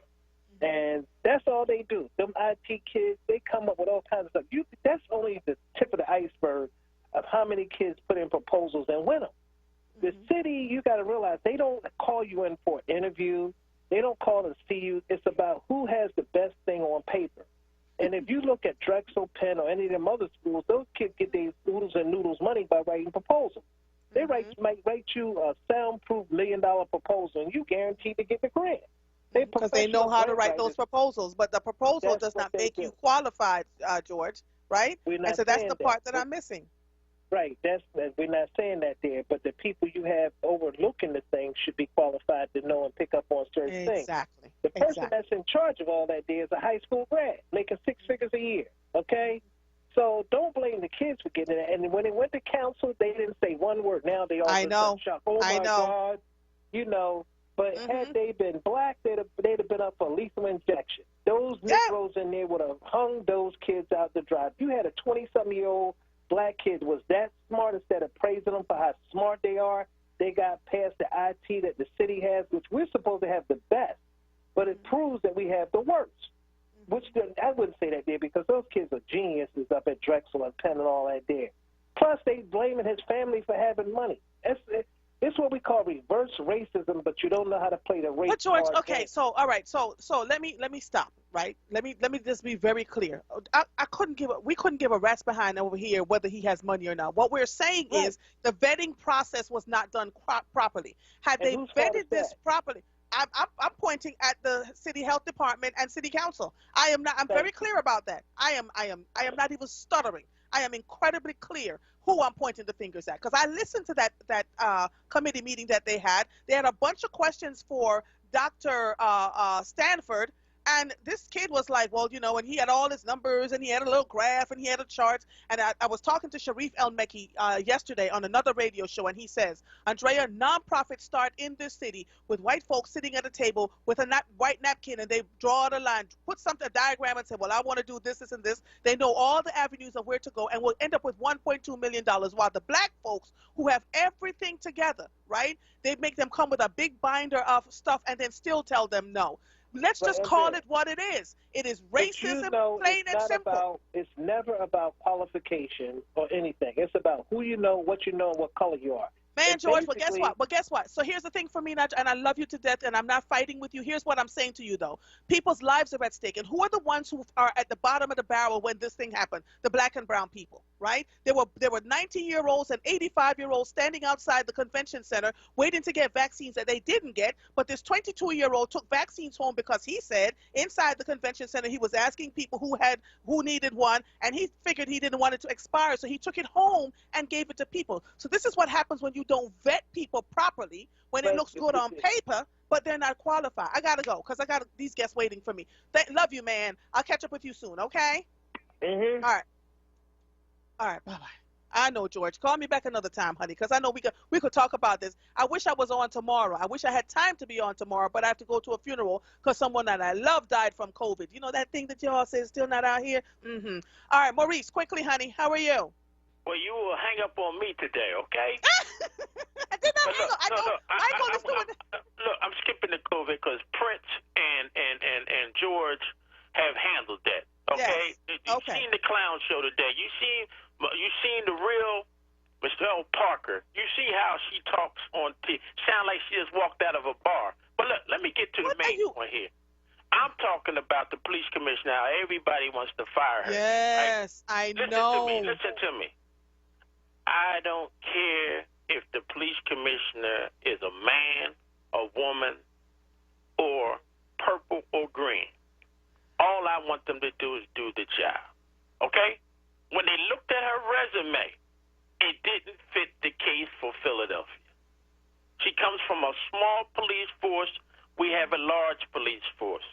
We weren't just we were looking for a commissioner. We were in crisis when we looked for a commissioner. That means we need to be out searching the country for the best of the best, not just a black woman, the best of the best. And she happens to be black, fine, bring them in. But now the people that use their big mouth talking about, I got you a black police woman to be the commissioner, now is backtracking, throwing her under the bus. Now, that's what I don't agree on. If you roll with her, keep riding. Roll with her. Don't jump off now talking about, well, she's not doing a job and she don't come on this radio station. You picked her. So don't be on in the morning talking about what's going on. All that counts is what's on that paper. Is she qualified to do the job? And her resume doesn't peel out to what she need to be. One day she will be that. Right. I agree. Or she might learn it. But we got lives at stake right now, and we can't be playing games by looking for who's the best black person. We need to be looking for who is the best person. Because I'm telling you right now, there's no way that we should be near 500 deaths. Now, you know we're already up to 41 and 150 shootings already. Now, when is she going to learn the job? So let me, I get it. Mother, hang up on me. Bye, Maurice. I love the WURD listeners. And you know, Maurice and George and all of them have been calling in here saying the same things over and again. I also have a question, like, you know, where's the mayor? I haven't seen him. We have reached out to him. Brianna's reached out. We've reached out to Commissioner Outlaw. Now is not the time. I'm telling you all, courage. Don't do this to me, Maurice. Don't do this to me. They're not on vacation. I just need our leadership in this city. We are making national news for all the wrong things to step up to the plate. Come talk to me. Come talk to anybody you want to talk to on WURD. But you really have got to come on, especially on Black Talk Media, and get with us. Maurice, what is that in the background? Lord. Okay. Bye, Maurice. We'll talk to you later. To come and talk to folks, you know, about what's going on, because we are always at the bottom of the pile when these things happen. And it's no longer okay to just say, we apologize, we should do better next time. You don't say that to people who are we're in the largest, poorest big city in this country, right? And stuff is going on all over the place. We're making national news for things that we shouldn't be. We should be making national news for taking care of the least among us, for taking care of the people who are most vulnerable. And then just now, someone called into the station, a white person, a white guy, didn't want to get on the air from Valley Forge, saying that the Proud Boys have been having meetings there since the insurrection, even putting literature on his car. He sounded worried about what they may be planning to do. I've had this conversation with all of you again. Don't sit around and think that because Joe Biden won the election, everything is going to be okay. Folks have gotten very brazen and outspoken about what they're thinking and what they're feeling, and so they're not going away. The Federal Bureau of Investigations and a bunch of other organizations have continued to say, be on high alert. And so thank you to the white gentleman that called in to let us know. I have my white friends calling me, telling me stuff that's going on too, and it's not sounding good. And so while we're fussing and complaining about our mayor and our health director and what city council isn't doing, we also now have to think about not getting vaccines, having to continue to have COVID testing, reopening schools amidst COVID, and on and on and on. It's got to get better in this city. And so I am asking leadership, stand up or stand down. Please do something. You can't waffle in the middle and either go deadly silent or come on the air and say something like, well, you know, we should do better next time. That is not leadership. Leadership is taking responsibility and saying, you know what, we were wrong. We should have done this a little differently. Let's find and work with the people. I notice when folks are being interviewed and they have to ask you about the Black Doctors COVID Consortium. Nobody brings up Dr. Ayla Stanford, and she's the one that we all listen to. If it were not for Dr. Ayla, I would not have gotten my first dose of vaccine because I didn't trust anybody else. I want you all to think about that. Black and brown folks in the city, and white folks too, don't trust anybody else except Dr. Ayla Stanford. So why is it such a difficult thing to give her what she needs to make sure we get what we need? Lord Jesus. Thank you, thank you, thank you, thank you. So now we're doing our livelihood segment. It's a weekly segment that with Deborah Keys Wright, and it will be posted on WURD's radio SoundCloud weekly. Deborah Keys Wright, oh Lord, and Dr. Andre Townsell. Good afternoon to the both of you. Good afternoon. Good afternoon. Can you hear me? Yes, I can. Forgive me for the rant. It's been Philadelphia. Ooh, girl, all I can say is breathe. Just Wow, a lot going on, Andrea. A lot. Dr. Townsend, we have had a series of incidents happening here in the city of Philadelphia. You may have seen some of it on the national news. You know, it's just a lot. And so what we're finding is a lack of courage amongst leadership right now, in our leaders here. And I'm flummoxed around what we're going to do. And, you know, at the 3 o'clock hour, we'll talk more about that. But I just want to know, you know, the topic is urban school scholars during the COVID pandemic and social racial unrest. Dr. Andre Townsend will share his journey as a new superintendent in an urban school district that has faced financial and academic challenges for many years, how COVID impacted his superintendency, and how regardless of these challenges, he is able to keep his scholars and staff fully engaged in their educational journey, something we need to hear because Philadelphia is going through some similar challenges. He will share strategies that other school systems can replicate to support success for all scholars. And then, as the founder, National Board Governance and Education Equity Consultant for the Keys Right Keys to Consulting, LLC, Deborah, a good friend of mine who I met when I was on the school board at the national level, uses her highly sought-after skills to provide customized, well-developed leadership skills through training for board and superintendent teams. Good afternoon to the both of you. Let's get started, shall we? Good afternoon. Absolutely, absolutely. Thank you again, Andre. You know, You're welcome. I did listen to your show, and you know the things that Sharik shared. What I wrote down, I quoted the napkin deal. Remember that? Mm-hmm. Yes. Mm-hmm. We are required to come in, like you said, with a binder to prove our worth. But they can make these deals writing it on a napkin. And so I am glad that everyone's focusing on, in education, what we have always known, because we have been at this work for many, many years. But we have to continue to focus on the inequities that are happening in our schools, because our scholars are the victims here. And so almost a year ago, the schools were ordered to shut down. Right. Who would have imagined that we would still be in this situation today? Right.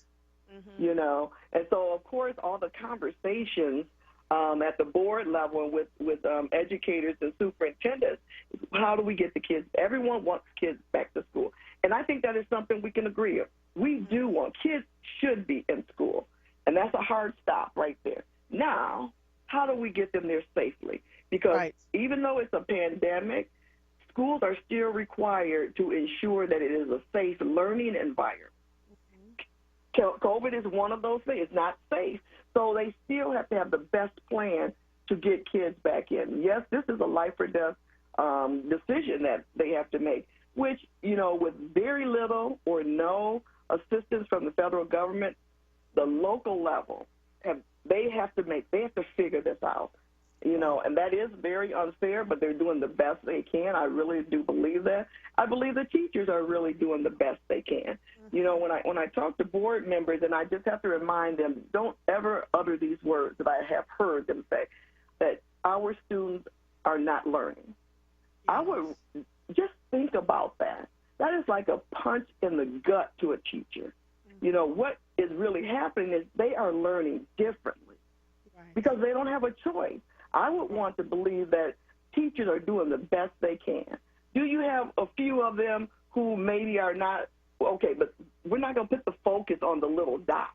Right. I believe that the most of them are doing the very best they can. So how do we do this together? How do we support them, giving them what they need to be successful? You know, and so those are the type of conversations we need to have so that no one person or entity is trying to figure it out. Schools cannot do it by themselves. They need organizations, corporations to partner with them. This is a problem for the entire country because if you don't get the education system corrected, who are these children, who are they going to be able to work for? You know, so if this to me, you know, if we don't get it right, is education malpractice. That's the way I look at it. You remember Sharif Al-Mekki saying yesterday that we're really at a crucial time for our children, and it's really our black and brown students. Dr. Andre, go ahead, Deborah. No, go ahead. All right, Dr. Andre Townsend, it's a pleasure having you here on The Source with us. I have been in your town, in Benton Harbor area schools, and wow. Wow. A friend of mine is married to someone who grew up in Benton Harbor and took me on a drive through the town. Describe to people what Benton Harbor is like and what are the challenges that you're facing right now amidst COVID with your student body, population, and your educators, and where do you hope to go with this? Thank you so much for the opportunity to share. So Benton Harbor Area Schools is located in southwest Michigan. And if anybody's familiar with the state of Michigan, if you know where Detroit is on the map, all the way west on Lake Michigan is where Benton Harbor is. I'll be honest with you, Benton Harbor is a beautiful community, gorgeous community. It has a lot of rich history, rich culture, and a lot of alumni that are leading in multiple different industries across the country. But they've had hard times in recent years, in the recent decades. Ultimately, Benton Harbor was considered one of the lowest performing school districts in the state of Michigan. And in the summer of 2019, the district's high school was proposed to be closed, and ultimately the district was proposed to be dissolved with a lot of fighting and a lot of tiger pride and residents coming out in support of the district and people all over the state of Michigan. The governor allowed Benton Harbor an opportunity to resume as a school district under new leadership. So the state of Michigan paid for a superintendent search, and I was on the southeast side of Michigan serving as an assistant superintendent. When I found out about the opportunity, I applied along with, I believe, 50 other candidates, and ultimately rose to be the top candidate to lead Benton Harbor Area Schools. And ladies and gentlemen, I'll just say that we're on a trajectory of excellence right now. The mentality that we have of a no quit, no victim mentality, not giving up and putting our best foot forward has been contagious in our district. And our young people, our parents, our community, and the stakeholders in the district all feel the industry, feel the energy, and we're all on the same journey of improvement. And I'm so privileged and pleasured to lead this opportunity as their superintendent. In fact, I'm just celebrating a 1-year anniversary. In addition to that, after my evaluation, I received an additional year extension, so my contract goes until June 2025, and I'm here for it and can't wait to lead them to excellence. Okay, all right. So I know what you walked into was not easy. That used to be the Maytag washing machine capital of the world. And so the houses there are beautiful. I saw structures in Benton Harbor that just, I was like, and they were selling them for little and nothing. So you're literally, Benton Harbor is like a smaller version of what Detroit used to be, and are now coming back into where they should be, right? Where they used to be. That is correct. I'm sorry. In fact, I was going to say that I was told that Benton Harbor and St. Joseph, Michigan are considered twin cities. They're only separated by a river which runs through it, and it's considered the 8th most segregated border in the United States, meaning on one side of the river, Benton Harbor, annual income is roughly $17K, while across the river, the income is roughly $75, $80K. So there are some disparities. Yes, yes. So the average income is $17K in Benton Harbor, and across the river, it's $75K. Yes, ma'am, roughly. All right. So imagine now, bless your soul for jumping into a scenario like that, where it's completely segregated. There is not only the disparity, but there's despair, right? So for you to walk in with a no quit, no victim mentality for the school, how were you able to manage that, to get that off the ground and to make it work?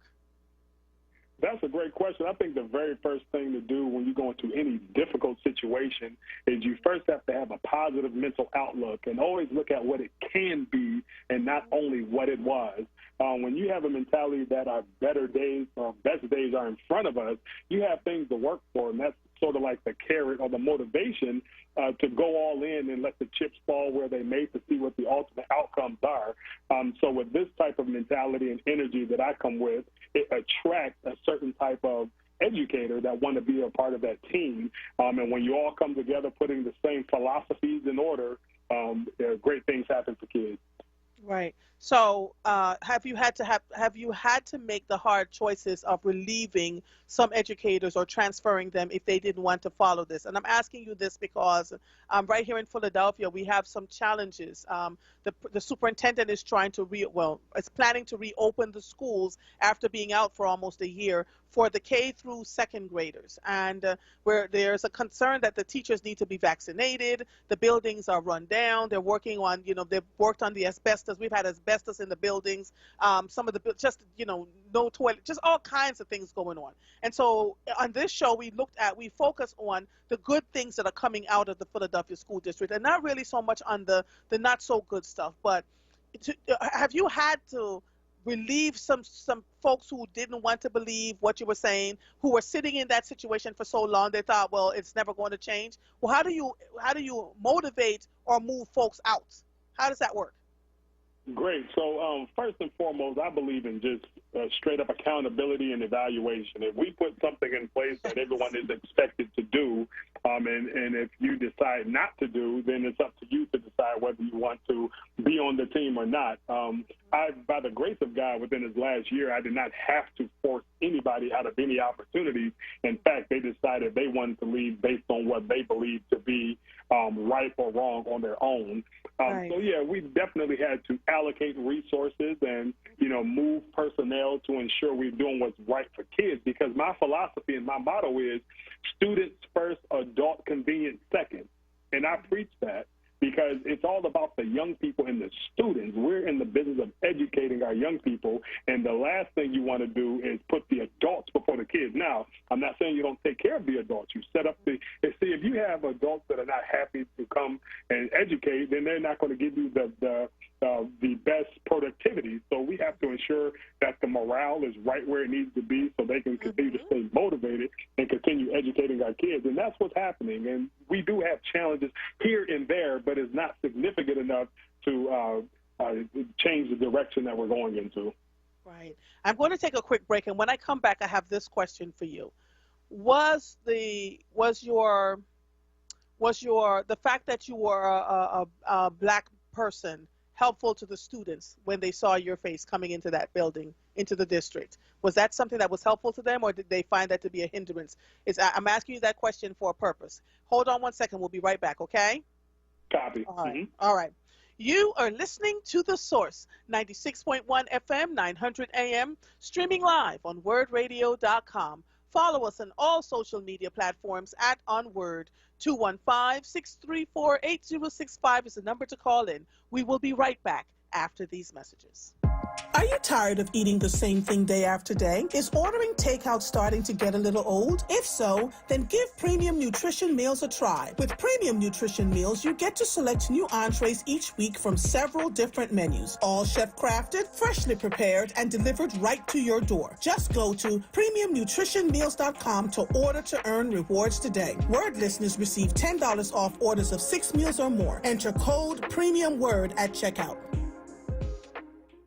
Attention WURD audience, do you know that you can get help with your PICO energy bill? PICO is here to help you with financial help through various assistance programs, including the PICO CAP program, which provides a monthly credit for eligible low-income customers based on the customer's total household gross income and energy usage. If you are experiencing financial hardship, you may qualify for the PICO CAP program. And PICO Cares is the customer assistance and referral evaluation service designed to assist special needs, low-income customers who have a temporary personal or financial hardship that prevents the payment of your PICO energy bill. If you have a special needs child or adult in your care, your household may qualify for the CARES program. Call 1-800-774-7040 today to see if you qualify due to an existing situation or a change in circumstances within your household. Call 1-800-774-7040 today for more information on the PICO CAP or PICO CARES program. PICO, powering our communities. Morning, Mama. How you feeling? Great, and I'm ready for you today. I'm checking in on you. Morning meditation? Check. Dressed and ready to work out? Check. Check your blood pressure yet? And check. Boom! Great job, Mom. And about those gold earrings? No, ma'am. Now more than ever, it's important that we protect our hearts and the hearts of those we love. Monitor your blood pressure daily and help each other stay motivated. Rally your squad to take the online pledge at releasethepressure.org. Brought to you by the Release the Pressure Coalition and the Ad Council. You're listening to The Source with Andrea Lawful Sanders on WURD Radio. Streaming live on WURDradio.com and the WURD Radio app. Welcome back to The Source. This is our livelihood segment, our weekly livelihood segment around race and implicit bias. Our weekly guest will be Deborah Keys Wright, but she will always have, just about every week, a new guest with us from around the country. And this week, it's Dr. Andre Townsell, superintendent of the Benton Harbor area schools in Benton Harbor, Michigan. And we're talking about the challenges that he has faced walking into a district that they were slated to close, and that the families and the folks living there fought for it to happen. And he came in, with a mindset for the students there, no quit, no victim mentality. So I asked him a question before we went to break, and I am waiting now to hear his answer. And the question was, did the color of his skin make a difference to the students when they saw him? What say you, Dr. Andre? I think that's a great question. I absolutely believe that it is inspiring when young people see a leader, an executive, a gentleman with a doctoral degree that look exactly like them, and they're leading for excellence and leading by example. That does play a role. I never forget when I was a young man growing up in Detroit, Michigan. I'm a graduate of Detroit Public Schools. The first time I had a black male teacher was when I was in the 6th grade, and he wasn't full-time. He was a substitute teacher. But I never forget when he said, "You know what, man, you have potential." When he said that, my eyes lit up, and I was like a kid under a hot fire, just asking questions like, what does potential mean? What do you mean when you say that? I was so interested to understand what his perspective was when he said that, and everything that came out of his mouth was gold and gospel to me, because he looked like how I would probably look when I got older, and I aspired to be intelligent, I aspired to be handsome, I aspired to be everything that he embodied.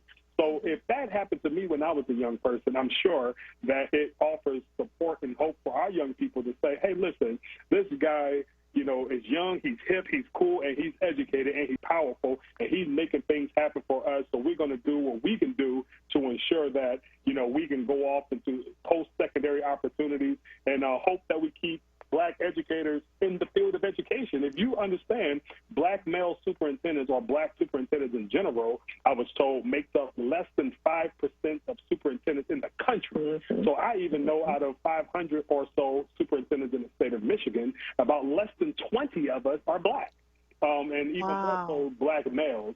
So we're definitely rare out here. But I do believe it helps, because young people probably not seeing a young superintendent, leading for excellence like I'm doing. But that's what I use to my advantage, because if I can motivate our young people to continue to be great in the academics, great in the arts, and great in the athletics, that's going to do nothing but change their lives' trajectory for the positive. I agree. So let's pivot a little bit and talk about black teachers.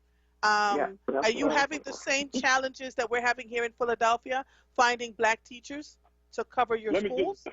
Let me be clear, yes. And I do also want to be clear that there's a critical shortage of teachers across the country. And to even say the word black teachers, they're even more critical. In fact, I saw a piece of data when I came back to Michigan in 2018 that suggested that black male teachers and female teachers are leaving the profession of education. The question is, why is that? I know I have my thoughts on it. I won't say it here. But yes, you can say it here. Well, but I won't. I'll talk a little more in depth at a different time. But it's very important that we attract the best and brightest to the field of education. I mean, let's just be honest. In some cases, people go into the field of education because they couldn't do something else, or that's the cliche language. You become an educator when you don't succeed elsewhere.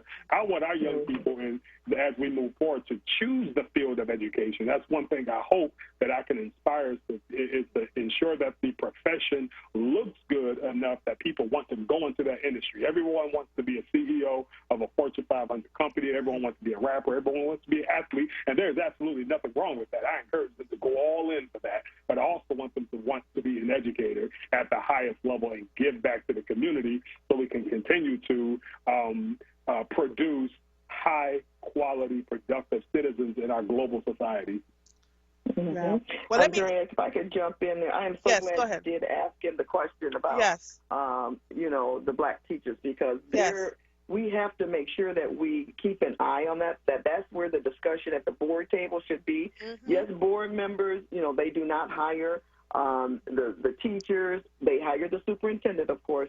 But what they can do is ask the right questions. And it could be, if we want to diversify teaching staff, superintendent, what process do you have in place to ensure that? So where do you recruit from? Do you go to historically black colleges? Do you go where people with melanin in their skin are? So that's how you have to be very intentional, and don't allow just the status quo. Well, we'll just put it out there and anyone who wants to. No, you have to be very intentional, because it is so important that our children see someone who looks like them, that they can model. And I'm not saying that white teachers can't teach black and brown children. What I am saying, black people can also teach black and brown. And quite frankly, when we look at the data, white children are always excited to have a black teacher, right? Because they're learning something new and different from what they've been, that's been regurgitated to them. And so let me say this. Human resources in every school district is the linchpin, right? And we have found, because I sat on a school board, this is why I tell people all the time, run for these positions so you can know what's happening on the inside. And so I learned quite a bit. So the person at the human resources comes to the table and says, we have 20% population of black people living in this community, and our teaching staff makes up 15% minorities, and of those 15% minorities, 10 of them are white women, but the white women are considered minorities, And the also thing that I've seen sitting at the school board level is when they say things like, well, do they fit our way here? They have to look a certain way. They have to sound a certain way. So they're discriminatory practices that are happening in school districts that nobody wants to talk about at all, right? And then when we finally hire them and get them into the buildings, we don't mentor them. They show up, to the lunchroom for lunch. People turn their backs, don't talk to them. They tell them about the meeting 2 minutes before the meeting starts, so they end up coming late to the meeting. I'm going all the way over there, right? Because I don't want people to think that black and brown folks don't want to learn. Or the other thing that's happening at the college level, when I've spoken to black students and said, why aren't you becoming a teacher? They said when they go to apply, they're not given the time of day, right? This is not for you. You're not going to pass the praxis. So there's all this languaging that happens. So let's say a young person pushes forward to become an educator. They don't get to they stay in the sub position. You can be a long-term sub, and you stay in a long-term sub till Jesus comes back, right? And that is to teach you the lesson that we're going to give the permanent positions to people who may want it. I am not saying this is happening in every school district. What I'm saying it is happening in far too many, right? It's not like they're not getting those applications. They'll find things like, well, they didn't submit X, Y, and Z. So if the application looks good and they need to submit one piece, why don't you tell them to submit that piece instead of putting it in the recyclable bin and said they weren't qualified? I'm calling all of it out, Dr. Townsend and Deborah, because I want folks to know that we see them, right? That we absolutely see them. And we're tired of, we have lived through, this has been our lived experience. And I think today we are just tired of being tired. But this is no longer going to happen. Everyone now, all of a sudden, other people all of a sudden want to put out these statements that they want to, be culturally relevant and culturally sensitive, all of these things that look good on paper. But when you start peeling away the onion, if you will, you find out that their practices do not support what they're saying. Absolutely. So this is where you have to, and with the work that I do, really focusing on racial equity and any type of inequities that are going on in the district, you have to know how to dismantle that at the governance level. But you can't dismantle anything if you don't even know where it's occurring. Right. And so that's why you have to, question some things is when you see that certain subgroups are always at the bottom of everything we do. And why is that? But I tell you what, one thing COVID did, it has ripped the veil off of all of it. If you didn't think you had any inequitable practices, you do now. Because COVID has revealed it all across the board. people who were able to just fly under the radar and just do what they've always done, no longer. That's not going to happen anymore. And even now with children being out of school, as long as they haven't, they've witnessed the social and racial unrest, witnessed what happened at the Capitol a couple of weeks ago. Right. These students are not going to put up with teachers standing in front of them, oppressing them anymore, teachers teaching them things that don't represent their culture. That's not going to fly anymore. So I say, ask board members, are you prepared when these students are fully back in person? Are you prepared, superintendent, when they push back on the curriculum? What are you going to do about that? What are you going to do about these vendors who are selling you these books that they know is not American history? What are you going to do? So these are the decisions that need to be made if we are really going to impact the learning and have a really good experience for our children. You know, and I'm not just saying forget white children. What I am saying is we are focusing on black and brown children because we have historically been underserved or not served at all. And no more. That's just no more. It's not going to happen anymore. Let me ask you this, Dr. Townsend, because I was in a meeting, a room, this new app, and I can't remember the name of it now, on Sunday night. I was in it, and we were talking with people from around the country about the fact that yes, sir. Yes, sir. I just joined Clubhouse. Yeah, you hip. Yes, you're very hip. Okay, so I get into Clubhouse. I'm working on a conversation with Chris Norris, and we're talking about education and vaccines and getting back to school. And one of the things that kept coming up was this. We need to reimagine what education looks like. We cannot continue to say, let's go back to things the way they were. The guy who is my technical producer, Mike, was a teacher. Right now sitting here. And he says to me, I left teaching because I could no longer teach such an old, outdated curriculum to students that does not prepare them for the real world. What do you say about that, sir? I think that's very important because when you think of curriculum and think of the engagement of young people into the education process, you have to be able to activate their schema. And you do that by putting real-life relevant information into their text that they can apply to the real world. Let's be honest. Our young people are on social media. Our young people have information at their fingertips. It's up to us to use that information and support them and disaggregate them so they can understand what's true, what's false, and find a way to implement that into the curriculum of the sciences, the English, the mathematics, to ensure that our young people can master the standards and go off and be successful in any post-secondary opportunity. So the first thing you have to do is do an inventory of what you're teaching your young people and to ensure that you will keep them hooked so that they can score well on the standardized assessment, so that they can place high on the AccuPlacer assessments that get them into colleges or whatever it is that they'd like to do. So that's the first thing you do is get an inventory of that curriculum to ensure that it's going to keep the young people not only engaged, but to ensure that the information is accurate and relevant to what's going on in today's global society. Right. Are you working on changing your history books too, or are you still having the pushback like we're having here all over the place about the history books not needing to be changed? Well, you know, you're always going to have pushback and different philosophical differences when it comes to history, but it's up to the publishers of the books to, so the Houghton Mifflins or whomever the publishers are that the most school districts use, they have to shift their focus and shift their thinking and ensure that they're diverse in the content that they're supporting and selling, and that is truthful and historical. So our young people can, across the country, have the same information, and then we can go out and speak truth to power. Right. And before you get to that, I just want to chime in here. If, you know, as a superintendent, Dr. Townsend, you can also allow your teachers to be very creative. And until the textbooks are correct or acceptable, how creative are you going to allow your teaching staff to be so that they can continue to engage students at the level that you were just speaking of? Agreed. Absolutely agree. I have one last question for you, Dr. Townsend. What keeps you inspired and motivated inside and outside of your schools?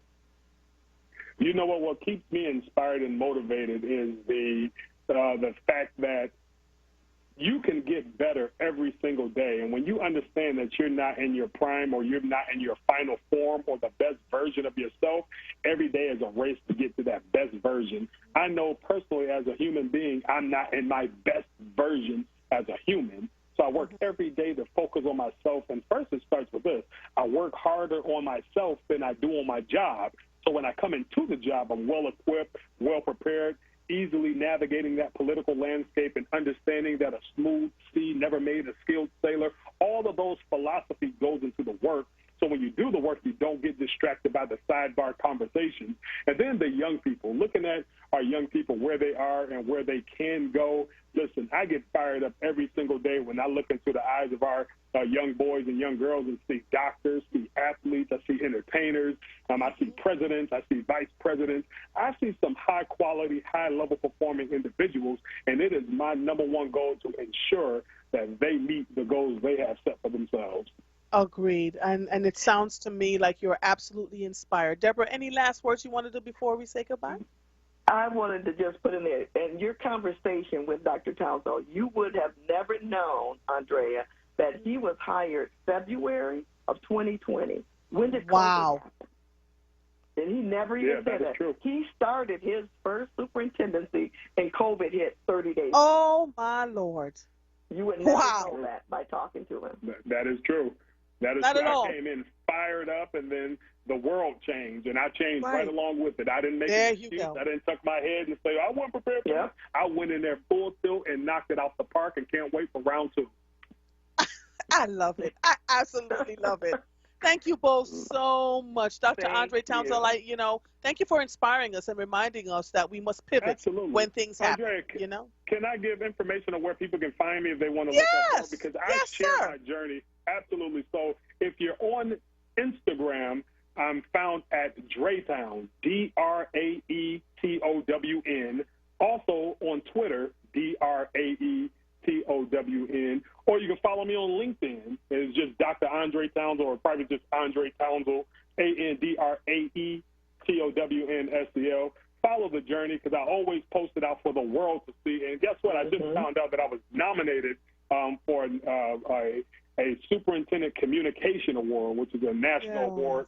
I just found that out on Monday, so I'm super excited to share best practices with educators across the country so we can level this thing up. Thank you so much. Yes, thank you so much. Oh, Deborah, you're so good. These people are just absolutely wonderful. And I'm praying that, people will follow him, principals, people who are aspiring to be superintendents, to follow him so that they can learn from the journey, because it's going to take each and every one of us. Thank you both so much. Absolutely. This work is hard, but you can get it done. You just have to keep going, because if you keep the children at the focal point, student-centered, student-focused, you can do that. And so we won't give up on our children. I know you won't either. I know I will not. Deborah Keys Wright and Dr. Andre Townsend, Superintendent of Benton Harbor Area Schools, Benton Harbor, Michigan. Thank you both so, so much. Have a good afternoon, okay? Thank you. Thank you. Take care. Oh, you're welcome. That was our livelihood segment. That is our weekly segment that will talk about race, implicit bias, explicit bias, and how that works within school systems across the country. Deborah Wright Keys Wright will be our weekly guest, and she will always have someone from the national level to talk to us. You are listening to The Source, 96.1 FM, 900 AM, streaming live on WURDradio.com. Follow us on all social media platforms at onWURD. 215-634-8065 is the number to call in. These next few minutes I will put together for the WURD listeners, and I believe I do have one on the line right now. So I'll talk to you for the next few minutes until the 3 o'clock hour. I am Andrea Lawful Sanders, and we will be right back after these messages. Just one more step. You got it. You're doing great. This is the sound of a nationally ranked top rehabilitation hospital, home to the largest collection of robotics in the United States, where we continually exceed patient expectations, because no injury is too severe or too minor for our care. There you go. This is the sound of success. Moss Rehab. Challenge accepted. Livelihood. the new initiative from WURD Radio, connecting Philadelphians to jobs, entrepreneurship opportunities, small business resources, and financial literacy. Visit WURDworks.com right now and take the next step in your professional journey. Livelihood is supported by the Nightland Fest's Local News Transformation Fund, Borealis Philanthropies Racial Equity and Journalism Fund, and the Solutions Journalism Network. Coping-19, brought to you by CDC and the Ad Council. With everything going on, there may be times you feel like you can't handle it all. Journaling, meditating, and talking with friends and family can help you feel more grounded and better able to cope. Your kids are also going through a lot of new experiences, and simply talking with them about their feelings can be quite powerful. Find more self-care and coping tips at coping-19.org. You're listening to The Source with Andrea Lawful Sanders on WURD Radio. Streaming live on WURDradio.com and the WURD Radio app. Welcome back to The Source. Mama Gail, I hear... Oh, no, hold on, Mama Gail. Let me do this. I have to do this read first. Have you signed up for your ForWURD membership yet? Join the ForWURD family today for access to special events, exclusive digital content, WURD swag, VIP invitations, discounts, and our printed newsletter, WURD Press. WURD values your support. We dedicate ourselves to providing the best news coverage for our listeners every step of the way. Please visit WURDradio.com/forward. That's FORWURD for more details. I almost forgot my read. See, Michael keeps texting me. Michael and I talk via cell phone so we can, go back and forth since we're not together in the studio. I'm getting ready to post the link from the city council meeting that I'm about to talk about, from where the young man, the 22-year-old, I think I just posted it. Yep, I posted it. So it's up. Mama Gail, are you there? Yes, I am. Peace and love. Blessings to you. Peace and love, Mama. I was inspired to hear the brother speaking as a superintendent, as a black male superintendent. And the sister that you had on was excellent as well. Yes. I was happy to hear what you said as well, being truthful about what actually is happening in different school districts. Being involved here on a regular basis for so many years, I've seen it all. And one of you talked about asking the right questions, and I say that all the time. You have to know what questions to ask. When I ask downtown, and many times at meetings you don't get answers, but you ask the question to give people things to think about. I had just returned from Winston-Salem, and I'd gone to a historically black university graduation. I believe it was about 3,000 young people graduating. And I came back, and I could not understand why we were not recruiting at black HBCUs. Right. Okay, I could not understand it. I've sat there, and I've watched our people standing room only come to get jobs as teachers.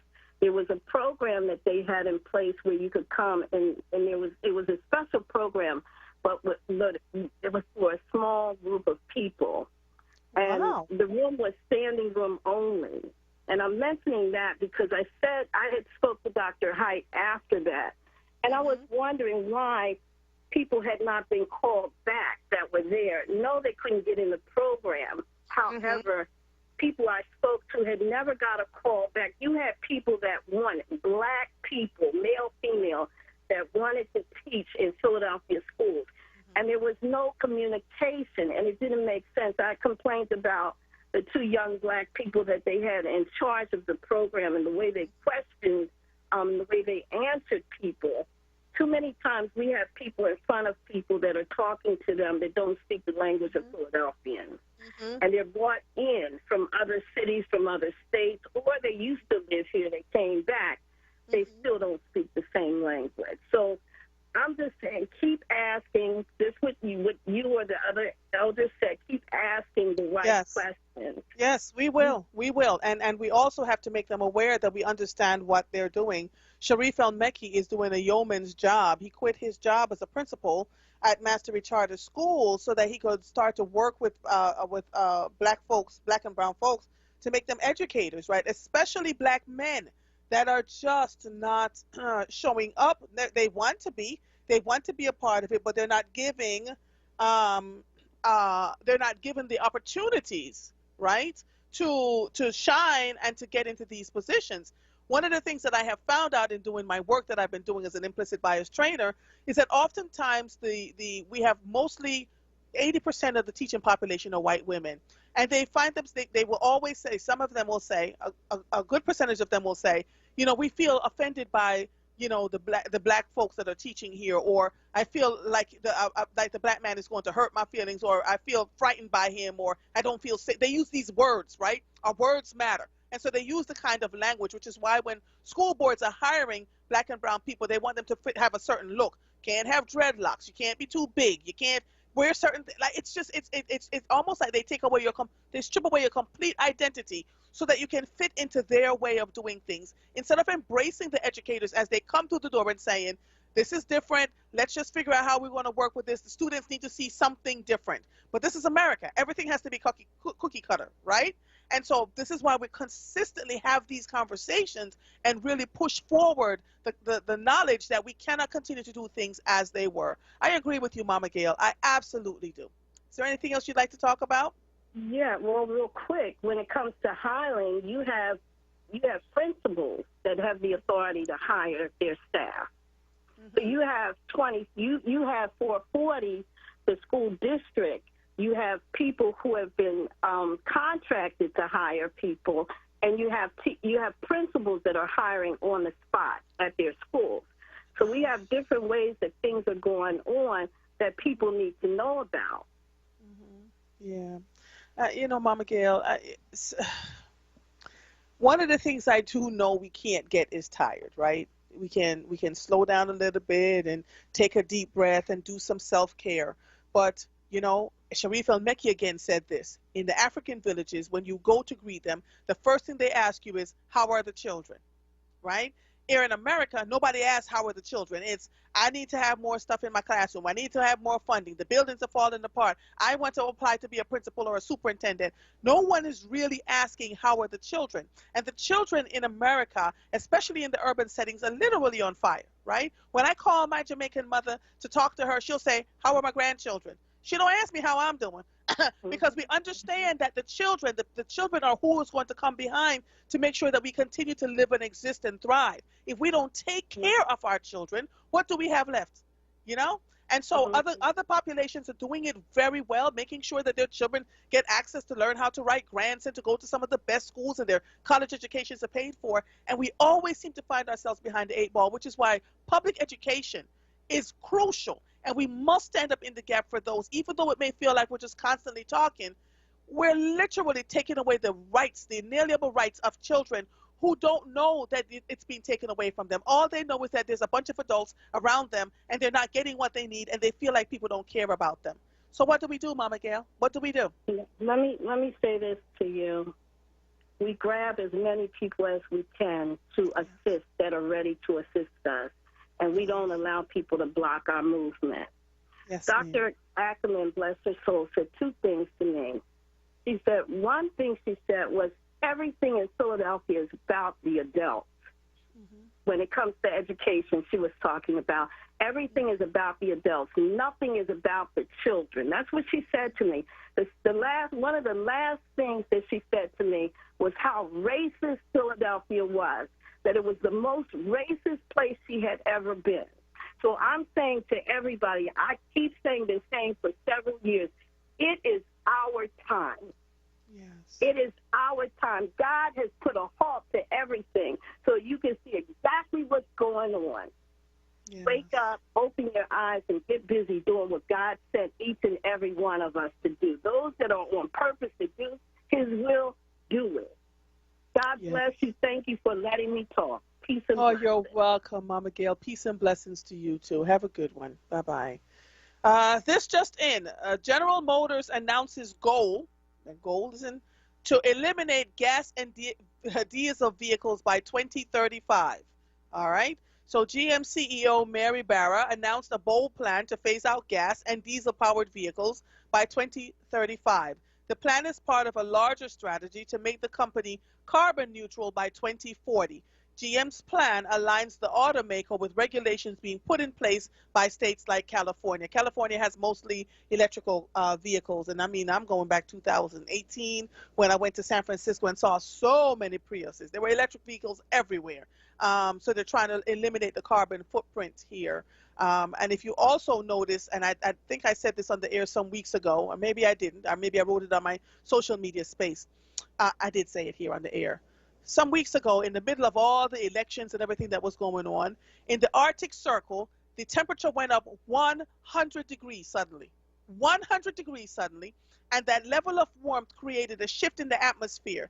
And so scientists and weather reporters, meteorologists are saying that it's going to create a catastrophic event over the United States. And so we're starting to see it happen. Tomorrow, the temperature is going to be 27 degrees. California is having mudslides and inches and inches of snow, and it's all because of this and I forget what they call it, some sort of formation that comes over across the country that's going to cause, and they're saying that it most likely is going to happen on the East Coast, but in the West Coast, we're already seeing it happen.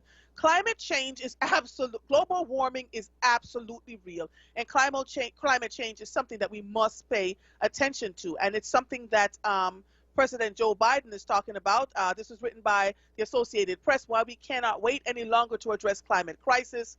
Written by Matthew Daly and Ellen Nickmeyer, in the most ambitious U.S. effort to stave off the worst of climate change, President Joe Biden signed executive orders to transform the nation's heavily fossil-fueled power economy into a clean-burning one, pausing oil and gas leasing on federal and land and targeting subsidies for those industries. So he's starting at the federal government, and we'll work our way through. And even when they get to 2035 or 2040, there's still going to be so many gas-powered vehicles still out here running around. So it'll take a little while, but at least we'll lessen the carbon footprint.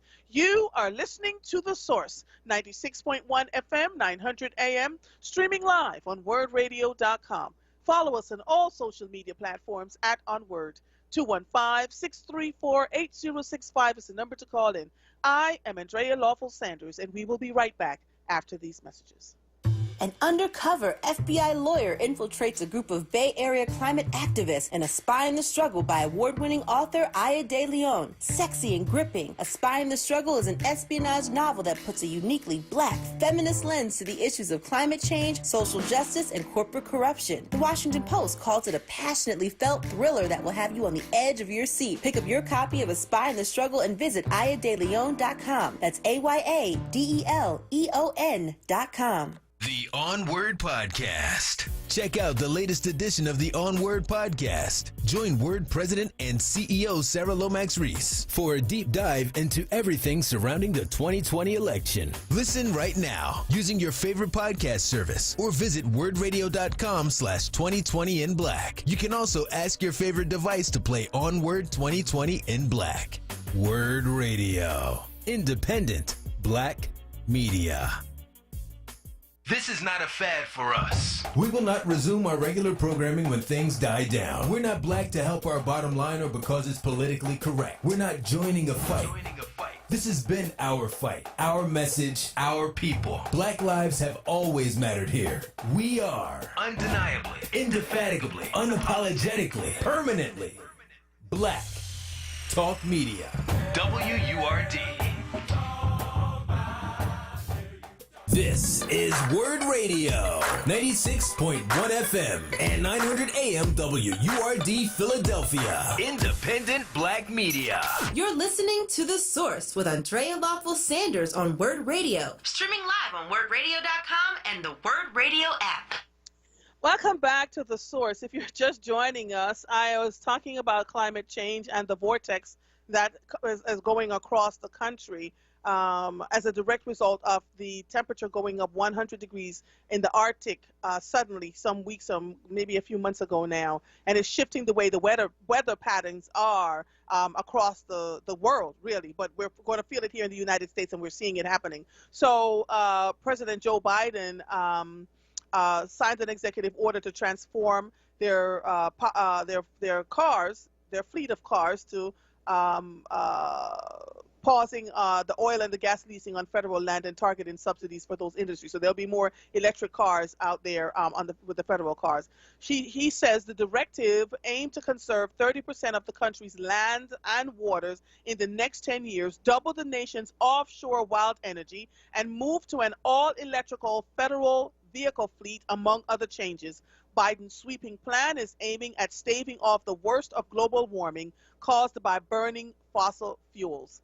But his effort, it also carries political risk for the president and Democrats as oil and coal-producing states face job losses from moves to sharply increase U.S. reliance on clean energy, such as wind and solar power. What I don't understand is why is it taking us so long? Why are we not training the people who are relying heavily on the oil and coal-producing states to start moving things over to, working with wind and solar power? When I drive across the country, I see those huge windmills that are, in Kansas and all those big states where the lands are just completely flat. I would say to anybody listening to me, if you have the opportunity to get in your car, especially now since most people aren't flying, take the time and travel across the country little by little and just be very safe. He says we can't wait any longer to address the climate crisis. Biden said Wednesday at the White House, we see with our own eyes. We know it in our bones. It is time to act. We're literally killing our ozone layer, and it is not going to be able to sustain us as a world population if we don't do something about it. He said his orders will supercharge our administration's ambitious plan to confront the existential threat of climate change. Biden has set a goal of eliminating pollution from fossil fuel in the power sector by 2035 and from the U.S. economy overall by 2050, speeding what is already a market-driven growth of solar and wind energy and lessening the country's dependency on oil and gas. So I'm going to leave that alone for right now and come back to it in a little bit. My next guest is someone, and she's not even aware that she and I are going to talk about this, but she and I are going to talk about this. Niamal Maltadil was born in Gambela, Ethiopia, and resettled with her family to the United States. She received a Master's of Arts in International Peace and Conflict Resolution with a concentration on non-governmental organization management and social entrepreneurship from Arcadia University. Mal is on weekly to talk about our life across the diaspora, and today Mal and I are going to discuss this. What is it like to, across cultures, to deal with your parents? Niamal, are you there? Auntie, why are you going to ambush me? Hunty. With this new administration. Nope. We're going to talk about this for the next few minutes. So let me tell you why. My sister, Kellyanne, who lives in Georgia, was going to come on and talk about Kamala Harris and her relationship with her father, but we had to move her time slot, and she couldn't come on at this time slot. And you and I have had conversations about families in our cultures, how they expect us to be a certain way or do things a certain way, and that it causes friction in our families. Now, let me start by saying, hold on one second. Michael, tell Gary to hold on. Tell Gary to hold on for me. We were talking about Kamala because her father did not show up for the inauguration, right? And my sisters and I were born and raised in Jamaica. We have 2 Jamaican parents, and we immediately saw what was going on there. Now, I'm going to be completely transparent with you. Oftentimes in the Jamaican culture, and I'm not talking about every Jamaican, so please don't call me and say, it's a Jamaican, you can't put all Jamaicans in a bottle. I'm not putting all Jamaicans in a bottle. What I am telling you, speaking from our experience, is Jamaican fathers have a tendency, no matter how old we get or how accomplished we become, to think that we should know our place as children. Right? There's certain things we can't say. There's certain things we shouldn't do, no matter how far we have gotten. Right? And so Kamala's father is one such person, a proud man who has accomplished quite a bit, but he was offended that his daughter spoke of his island in such a way when she talked about smoking marijuana. There was also an offensive. We could see that he felt offended that she was also not, kowtowing to what and giving him the kind of deferential treatment that he expects as a father. It's a part of the culture. Am I making sense, Niamal? Niamal, are you there? What happened to Niamal? Yes, I'm here. Oh, okay. So am I making sense? Am I making sense? Oh, yeah, you're making perfect sense. I think any immigrant child is going to understand this. Agreed. So my siblings and I were talking, and a couple of years ago, I I was fussing with my father about something, and they're like, you can't say that to him. He's still our father." So we have there's this thing that if you talk back to your parents, you're going to turn into a pillar of salt and go sliding down the hill somewhere, right? And on this particular day, I talked back. I thought my father was going to have a cow, a bird, and 2 goats. But what I said to him that particular day was, I absolutely love you. I treasure you as my father. However, I am a grown woman with grown children who have graduated from college. And at some point, you're going to have to listen to what I have to say.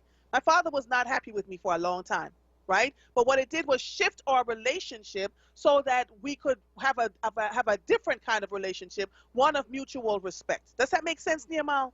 Yeah, it makes perfect sense. And the sad part is that a lot of us don't have that relationship, right? For you, even as an adult you have adult children, you still have that conditioning. And actually, I went to go get my hair colored just now, not too long ago. So I was talking to Auntie at the salon, and we were just talking about the very same thing, where she was like, she has, a young man that she kind of mentored that's from Ghana, and the mother is like, "Oh, hurry up and finish your school and come back and marry at home," which he can't define her, and said, "You know what, I can't go back to Ghana and marry a woman there because we're going to now have different cultural differences." And so it's like, all right, do you rebel and, take that shame or take that whole being pushed by your family or basically being exiled by your family because you didn't listen to them? Or do you choose to live and say, "You know what, I'm going to do what pleases me and what is good for me, what I think is good for me, not what my family thinks is good for me," and then risk that of just living your life without family because now they're like, "Well, all these other systems have tamed you. You're not keeping to us." There's just a lot of unhappy children out here of immigrant parents. They are, because they're told things like, you've lost your culture, you've taken up the American way, all sorts of crazy things. And it's frightening to tackle them because you're always told that if you just cannot buck your family, your parents, right? So I remember my sister saying to me, "Oh my God, Andrea, I can't believe you did that." And I was like, "What?" Because, I'm the rebel in my family. I say what's on my mind. And I was respectful. But I said what was on my mind. And so while my sisters were like, "Oh, my God, Andrea, you got to go back and apologize." And I did. I apologized for how I said it. I did not apologize for what I said. Right? And it created a relationship with my father now that is amazing. He'll write to me and say, my parents we would never tell our parents what we accomplished. In fact, the WURD listeners know more about my accomplishments than my father and mother knows, right? Because they'll say things like, we don't talk about our accomplishments. We just work hard and do what we need to do. So now when my father hears of something, because people will call him and say, "Did you know Andrea was doing X, Y, and Z?" He will write to me and say, "I am incredibly proud of you." Every time I think about it, I could cry. Because up until very recently, that was not happening, right? It was just succeed and do the right thing and be the right person. And that's a part of our culture. So when you see Kamala Harris, she could have invited her father till the cows come home to roost. He's so affronted by the fact that she did not honor him a certain way. You may not see him. You may not see him. And that's something that they're going to have to work through together. We can't get in the middle of it. They're going to have to work through it because she grew up here in America with her South Indian mother. And so she's learned that side of it.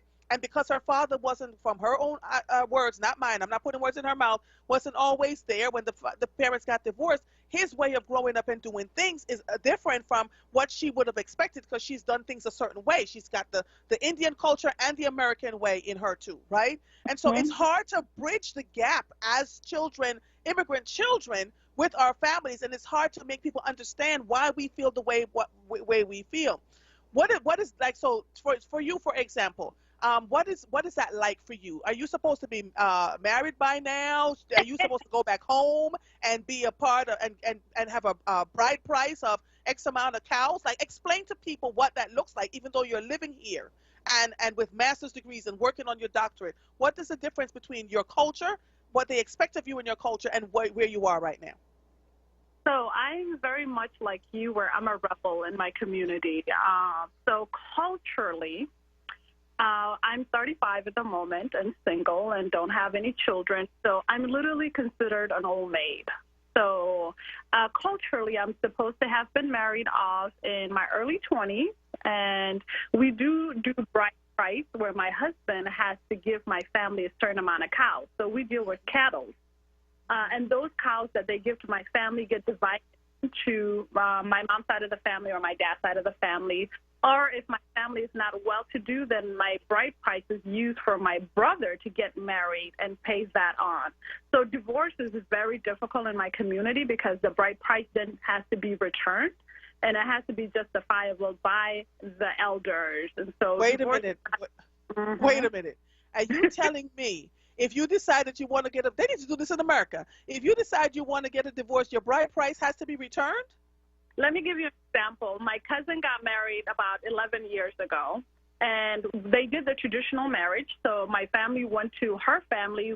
They did the bride discussion and negotiated. And I think the whole wedding ended up costing $56,000, right? And so several years, I think maybe 10 years into their marriage, my cousin stepped out, cheated, had a child out of the marriage or whatever. And then the woman decided that, my sister-in-law decided that she wanted to have a divorce. So my uncle was like, okay, if you want a divorce, no problem, but please advise your father that we're going to sit down the same way we sat down when we negotiated your bride price to take care of this divorce.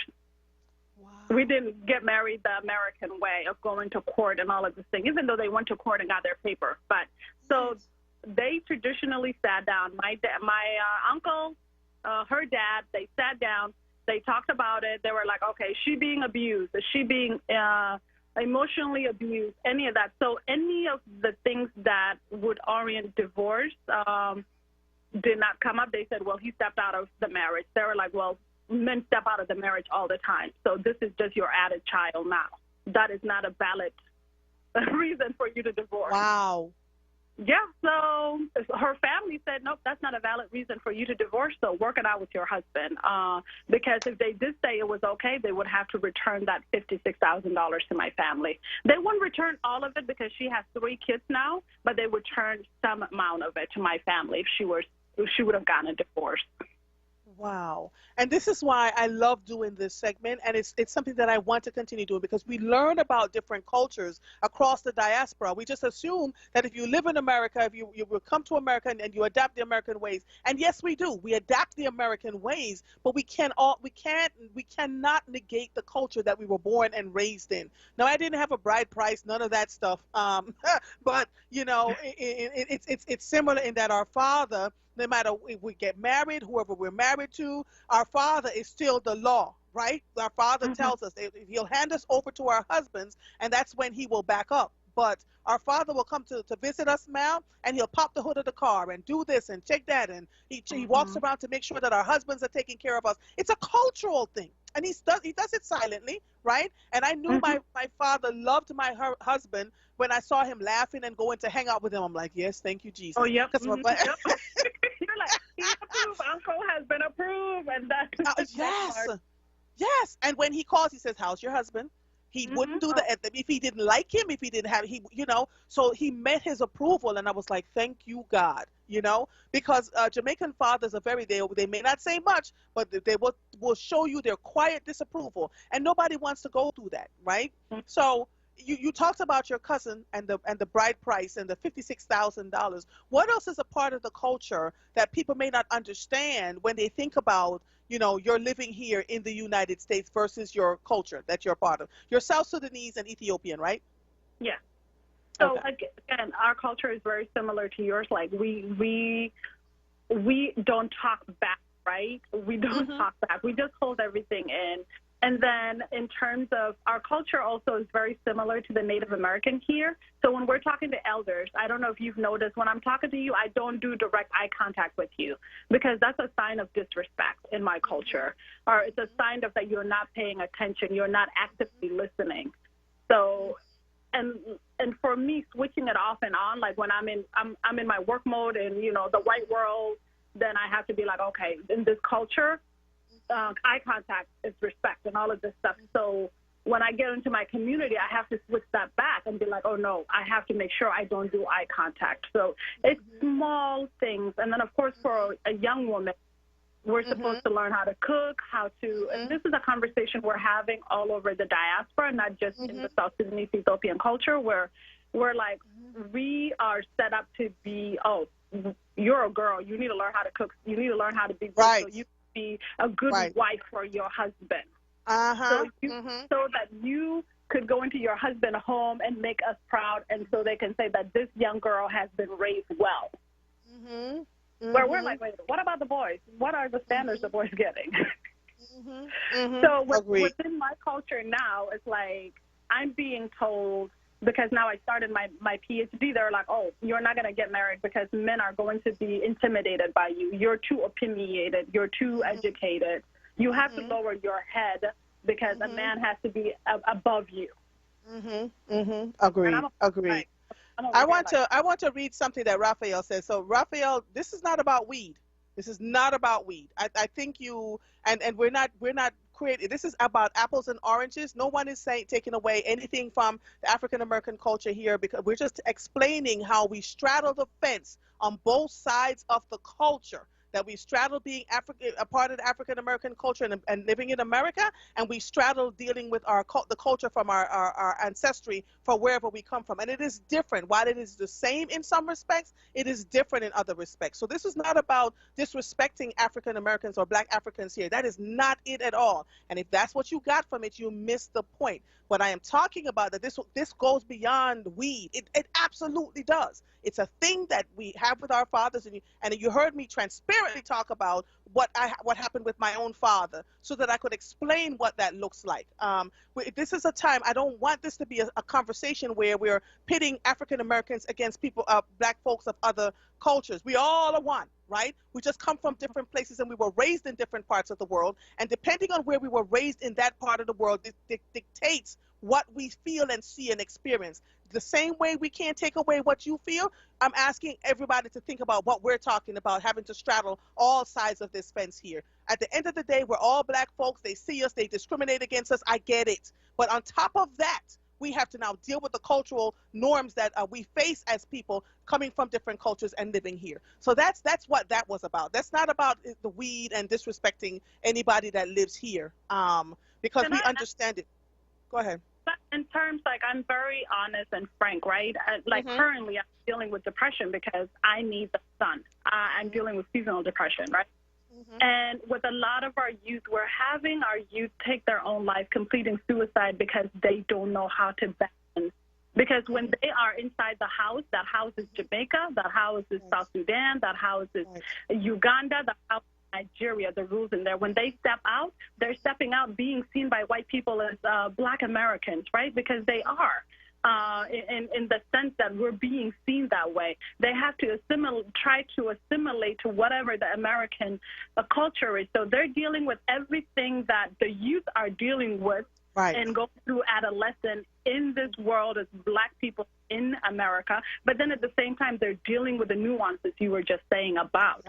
So what you were saying is that I completely agree with it, because it's like, all right, if we do not have somebody to talk to and said, hey, you know what, all of these rules that you have up for me to keep up, I can't keep up because I have all these other stuff that I got to keep up with in the American spaces as well. So it becomes overwhelming, and it's not just for us immigrants that come here. It's the same thing with Native American. When I worked with the Ponca tribe in Nebraska, I was also teaching them how to straddle being Native and being in America at the same time, where the elder was like, you have to wear a moccasin in one leg and a tennis shoes on the other and straddle both countries, straddle both of these cultures to the best that you can, because they make up who you are.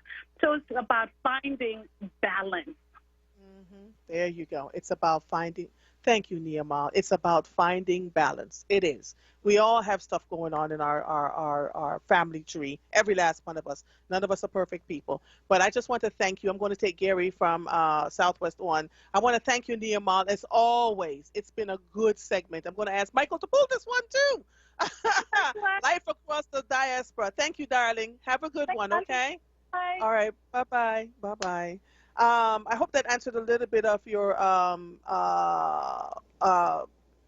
what we were talking about today. You know, and I hope that helped. Gary, are you there? Yes, I'm here, Andrea. How are you? Child, listen, Lord Jesus. Oh, Jesus. I know. How are you, sir? I'm good. You know, I was just listening to the conversation with the guest you just had on, and I was just thinking about some things, and what kind of hit me, like, you know, being a black man born in America, and then we have blacks who come from the islands, from Africa, and different places. I think sometimes there's miscommunications because we don't really understand one another. Because So, because Gary, so I'm reading this stuff from Raphael. Now, I'm wondering if Raphael is on my page. I was the one talking about HBCUs and how we really need to spend time. Like, I don't know if it's the translation in what he's writing, but I hope he's not saying that we disrespect HBCUs, because not on this show. That never happens here. Right, we talk about it, we uplift it, we educate them all the time. So, I'm just going to leave that one alone. Go ahead, Gary. Okay. No, I was going to say, when I was in my work life, I had a coworker who was from Nigeria, and we used to have discussions. And one day he said something to me that really kind of, my temperature went up. He said, "You guys don't value education." And I said, "Excuse me?"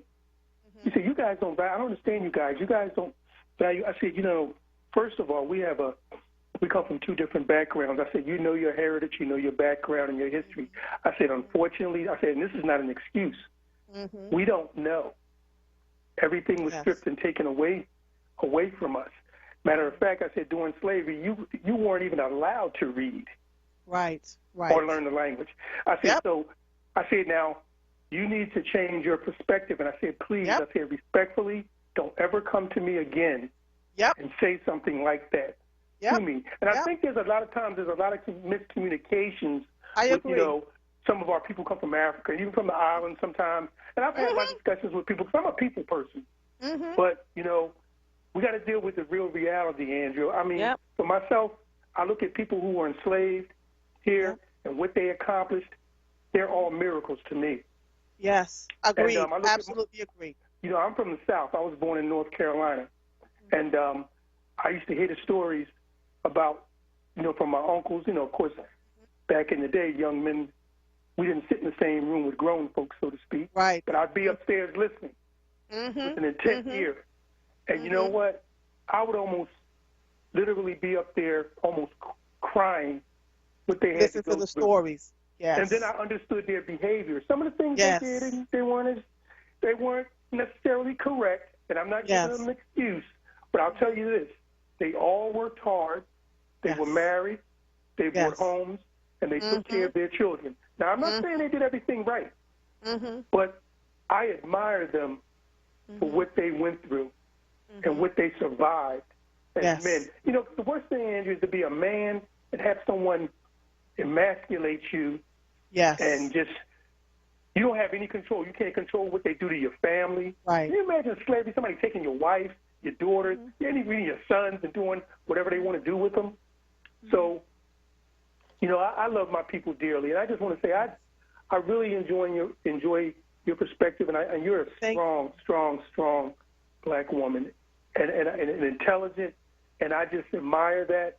And I just pray that we can really come together as a people and stop all this nonsense that's going the on goal. here. That's the goal, Gary. That's the goal, to have conversations that prick us and make us talk. I don't want us to be reactive in our conversations, because we may have had experiences with people who were not kind to us, who said stupid things about, what's going on with immigration. And I have had to have conversations with my own immigrant family and say, don't you dare say that about black people that were born and raised here, because you don't know what their situation is. But I can't have that conversation if we don't open up our mouths and talk about it. Right? And so that's what I'm doing, is I'm challenging people as we're having these conversations to see where we're both coming from on either side. It's not either or, it's both and. All right, I got to take a break, Gary, and I got to get on the line. But thank you, my brother. Always a pleasure. All right, bye-bye. All right, bye-bye. You are listening to The Source, 96.1 FM, 900 AM, streaming live on WURDradio.com.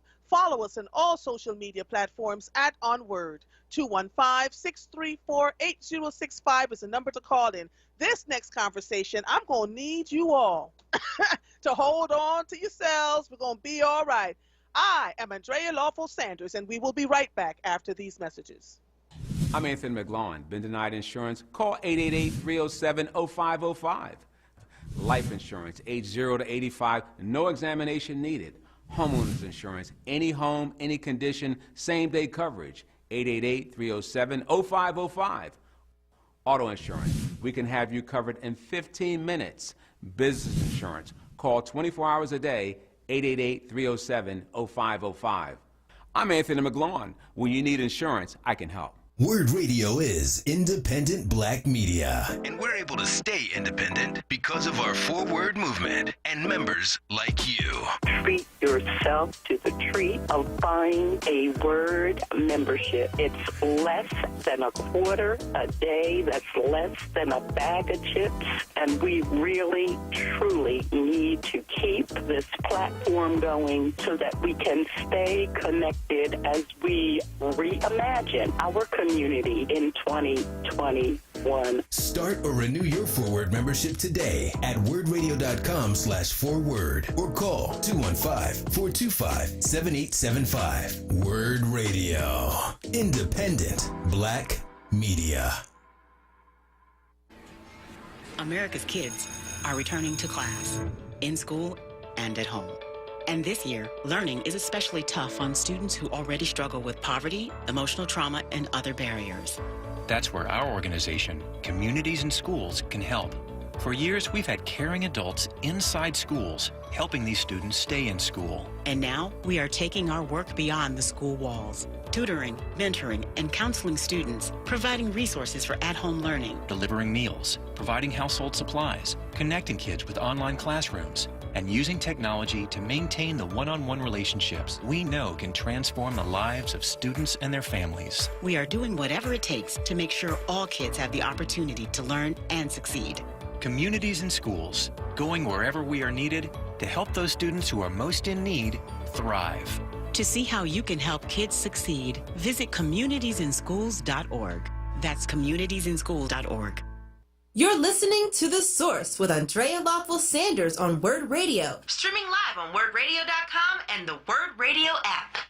Welcome back to The Source. Before I get to my next and final guest, because I'm taking her right to the end, we're riding the rails off of this radio show with her today. Let me quickly take Woody. Woody, are you there?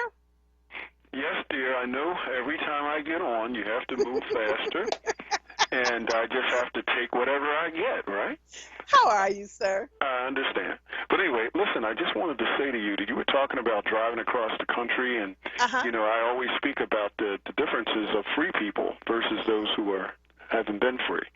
And those 400 years of chattel slavery still lives in the blood. That's why it's so important that you get a chance to talk about epigenetics and see that it's really real. When you talked about driving across the country, it was a fear in my mind and many other people. I'm not going to drive over. Anything can happen to me. And then when you saw what happened in Washington, D.C., it's like, wow, 70 million of those people are out there. Yes. You understand what I'm saying? Yes, I do. You can't totally understand it. I'm just saying you are a free person as an immigrant. Yes. I am the non-immigrant, child of former chattel slaves living in America today. Those damages are psychological. Those the genetic. I mean, it gets deep, and that's why I was trying to tell you. I love your spirit and what you're doing, but I think we can dig a little deeper. And I would love for you one day to call me, and I gave you the number before, or either contact the website or whatever you got to do to connect, because you're doing some good work, but there's a lot you still don't understand, and I just want to share with you what I know. Yes. Yeah, you know, the epigenetics piece is something that we've been talking about, that the trauma follows us across generation, right, into our DNA. Yes. And you're absolutely right. When I talked about driving across the country, everybody looked at me like I was crazy. Everybody. And my friend that went with me, she said, "Where do you come from?" But that's because I was raised in a. I am. I look at people and I'm going, so you don't. Okay, thank you for sharing, and keep on more movement. Yeah. But that's because I was raised with a level of freedom. You're absolutely right. In that little third world country. And when we come here, when I see how black and brown people are treated, I am like, Jesus be offense. And it's been a consistent thing, you know, for generations. My God. And it's still happening. Keep in mind, 400 years of this chattel slavery doesn't go away overnight. Neither does it go away in the system in which we live. So how they're educating you, how they're teaching you, totally different if you're an immigrant. Again, I'm not an African American. He comes here from Africa with a good 1 to 12th grade education and takes advantage of all the colleges. So do all the other immigrants from around the world. We are a special group of people, and that's why we got to be identified so we can study ourselves first, and then share it with others. People need to know all over the world what happened to those children to the chattel slaves for 400 years of being a non-human being. Remember, you had to be taught that you were an animal or property, not even human. Thank you, Woody. It's always a pleasure talking to you, man. Always a pleasure. We'll talk soon. All right, bye-bye. So much to delve into here. I'm looking for an immunologist and an epidemiologist, and I need somebody to get on here to talk about epigenetics, because it's a conversation that I've been having more and more when I realize what is going on to us in this country. But let me just move on. Ms. Karen Robinson is president of Kinemon Holdings. Her professional path in healthcare started in 1976 as a health system agency in Newark, New Jersey. She participated in the implementation of the Medicaid waiver program in the city. In other words, she is completely qualified. Her resume runs right on down. I'm going all the way to the last sentence where I tell you. Since 2015, Ms. Robinson has been a senior advisor to a center at Yale School of Medicine, advising on business development and strategic cross-sectoral planning for the development and dissemination of research that informs evidence-based policy and practice, serving to support Yale students, faculties, and others interested in conducting state-of-the-art health equity research. Additionally, she lectures on the business of behavioral health and substance use disorder within the population of health and health equity section of the MBA for Executives healthcare program at Yale School of Management. Karen is on today because we have been dissecting what's happening in Philadelphia as it applies to the COVID-19 vaccine rollout, and how one person was able to get it while Dr. Ayla Stanford and the Black Doctors COVID-19 group has not been able to get it. Karen, good afternoon. How are you? I am excellent. How are you? I'm so happy to speak to you today. Ooh, are you ready for this conversation? Yes, we are lit. We are lit. Okay, so go ahead, Karen, go ahead. Let me give you know me, I'm a storyteller. Let me give you a little context. In 1990, Commonwealth of Pennsylvania began to move from fee-for-service reimbursement to managed care reimbursement. And RFPs were let out for respondents, which were usually healthcare institution respondents, to receive these designations. Anthony Welters and Dr. Walter Lomax teamed, two black men, teamed and submitted an application and competed. The weighting of the applications were done at the state level, and after the normal pushing and shoving and responding to questions, Health Pass was awarded, which a $60 million contract to these two black men. All hell broke loose. Really? And there was a federal lawsuit.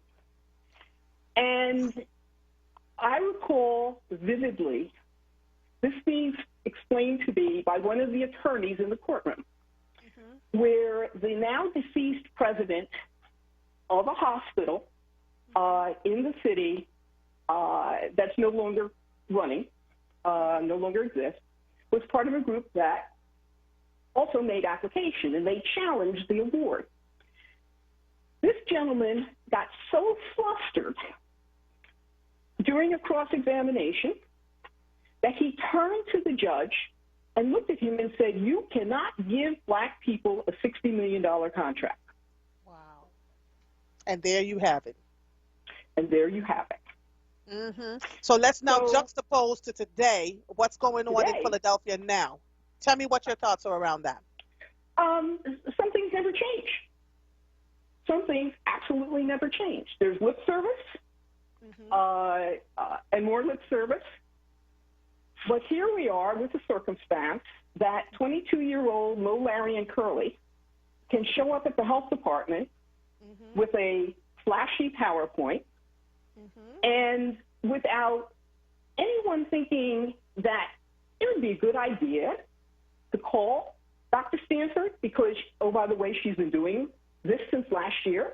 They award the guys a contract.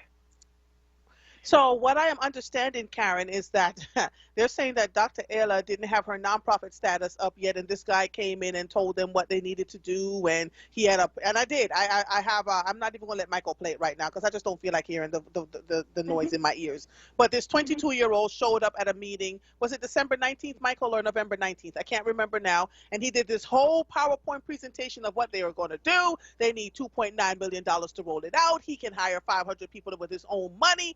And I'm listening to this meeting with city council, and I gotta tell you, Karen, it was November 19th, and I gotta tell you, Karen, no one asked him the pertinent question like, you're 22 years old, you don't have any medical experience in your background, why should we give you $13 million, right?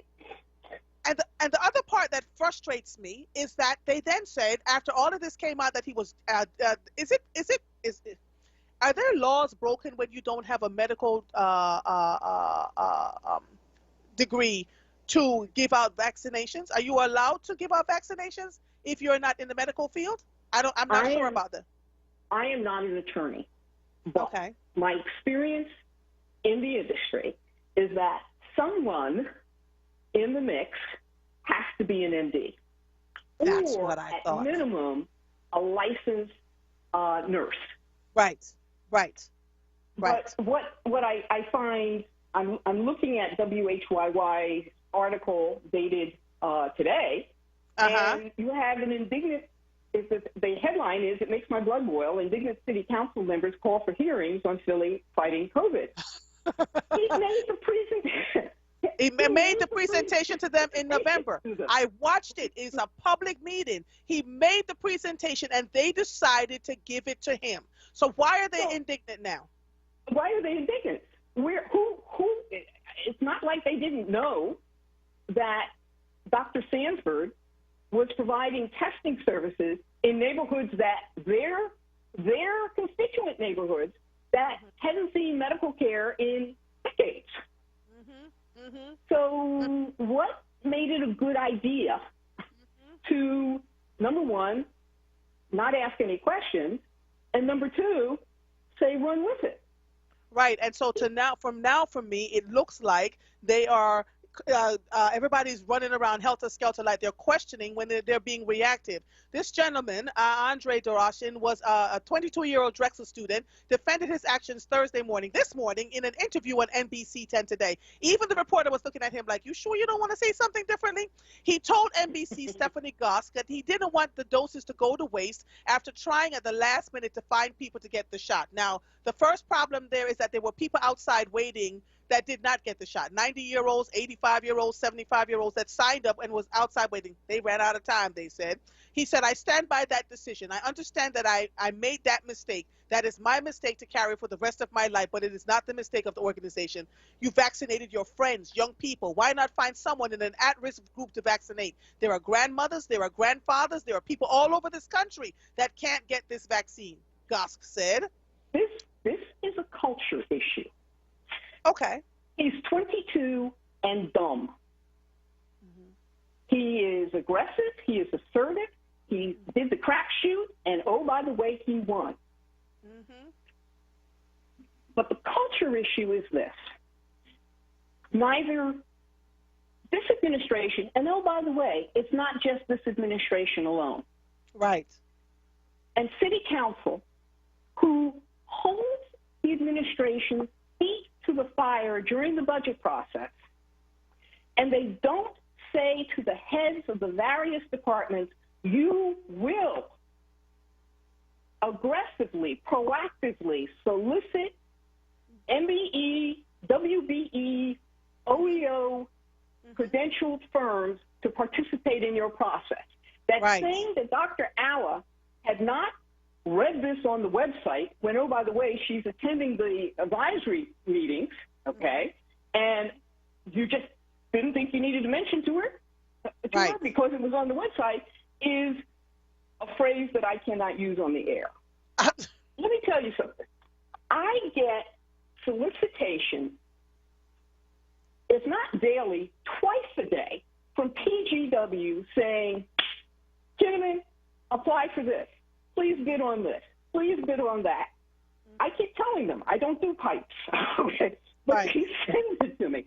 Why is it that every department that has a bidding process makes it an adventure, a magical mystery tour to find out about it? You've got the woman sitting in your office. Yes. But appreciate something. The city divvied up $200 million, half of it to PHMC, the other one to PMHCC, okay? And neither one of them wanted to give any of that money or to contract with or subcontract with Dr. Alla. Did they say why? Well, as I understand, as it was repeated to me, one of those agencies said, well, the city tells us who to give it to. Yeah, there you go. There you go. Yeah, you've got to understand something and appreciate something. There are 13 hospitals in the city, 5 medical schools, 15 federally qualified health centers or lookalikes operating 50 sites in the city, and 13, 15, counting on my fingers and toes, 15 of those 15 health centers, I have the names of all of them, and then 11 community mental health centers. There is your network for distribution. And here's the additional value proposition. All of the essential workers who, oh, by the way, are in phase 1, okay, work at these facilities. It's not like these essential workers are going up to King of Prussia. Right. They are the technicians. They are the nurses. They are the sanitary engineers. They are the intake people. All of them work at these places. So then I'm going to take a quick break, but when we come back, I want to find out what is at play here. If Dr. Ayla is qualified, if she's done all the work, if they've tried to thwart her efforts round and about and have given the money, divvied up the money between 2 large organizations, and those organizations are saying the city tells them who to work with, what do you think is at play here? Let me take a quick break and then we'll come back. And why? Okay? You are listening to The Source, 96.1 FM, 900 AM, streaming live on WURDradio.com. Follow us on all social media platforms at onWURD. 215-634-8065 is the number to call in. We will be right back after these messages. Just one more step. You got it. You're doing great. This is the sound of a nationally ranked top rehabilitation hospital, home to the largest collection of robotics in the United States, where we continually exceed patient expectations, because no injury is too severe or too minor for our care. There you go. This is the sound of success. Moss Rehab. Challenge accepted. The WURD Radio newsletter, keeping you informed, engaged, and connected. Sign up by visiting WURDradio.com. Scroll to the bottom of the page and type your email address under Connect with Us. You'll receive the latest information on WURD Radio, messages from our president and CEO, Sarah Lomax-Reese, exclusive articles and multimedia content, and resources. Stay informed with the WURD Radio newsletter. You're listening to The Source with Andrea Lawful Sanders on WURD Radio. Streaming live on WURDradio.com and the WURD Radio app. If you are just joining us, I have on the line with me Karen Robinson, excuse me, who is the president of Kinnaman Holdings, someone who has been a part of this healthcare industry for a while, knows where all the bodies and the bones are buried, and she's given us a no-holds-barred conversation around what she thinks happened with this COVID-19 designation to this 22-year-old CEO versus Dr. Ayla Stanford. Before we went on break, I asked her to tell me this. What did she think was at play here? Why Dr. Ayla, after all the work that she's done, is still struggling to get funding from the city? An institutional belief that the white man's ice is colder. All right, break that down for us, please. There is a mindset that, notwithstanding your credentials, notwithstanding your track record, notwithstanding how many degrees you have, that black people have a lane. And white people have a lane. I have been told personally that my problem is I keep asking for things that they only give to white people. Wow. Notwithstanding that the work I do is done nationally. Doesn't matter. Now, you've got white people who have this shaded view, and you can present all of your documentation, all of your references, all of it, and at the end of the day, it doesn't matter. Your other problem is you have black decision makers who are hesitant to hire other black people because they're afraid if they screw up, if there's a mistake, and this isn't about failure, you know, there are always hiccups in a contract, right, that it will reflect upon them poorly. So they instead of being courageous leaders, then they back off and allow whatever to happen to happen. Well, not only that, but they also cannot envision themselves doing what you do. And what I've discovered is that they can't wrap their head around what you do, then they won't believe that you can do it. Oh, my God. So, in Dr. Ayla's case, she didn't ask anybody's permission. She just went and did it. Yes. And this is a city that demands you ask permission. Uh-huh. Okay. So she went ahead, she bankrolled it herself. Uh-huh. She went into neighborhoods that nobody has been in since forever. Right. She messaged, she did it, and they looked at her, and their mindset was, okay, you go do it over there, because we ain't going there anyway, but you're on your own. Except she gained traction nationally, and folks like myself who would just say, would constantly interview her and say, look, this, and encourage people to go make sure that they get tested, and she became larger than life. I guess that offended some people's sensibilities? No, I have to say to you, they don't care. And I believe the health department demonstrated they don't care. That they didn't when they care. picked a 22-year-old. They would have picked a 22-year-old black kid, okay, coming from Drexel, saying, I got this great idea. They would have laughed him out of the room. Yes, they would have. Yes. But you're suddenly inspired by the magical thinking of a 22-year-old? And to tell me, well, he was the only one who filled out the paperwork, why didn't he, if since you know what Dr. Ayla is doing, since you know she's on her your advisory committee, oh, by the way, you know she's in the street all the time, why didn't you tell her? Yep, that I've just said. Wow, Karen, go ahead. One last thing.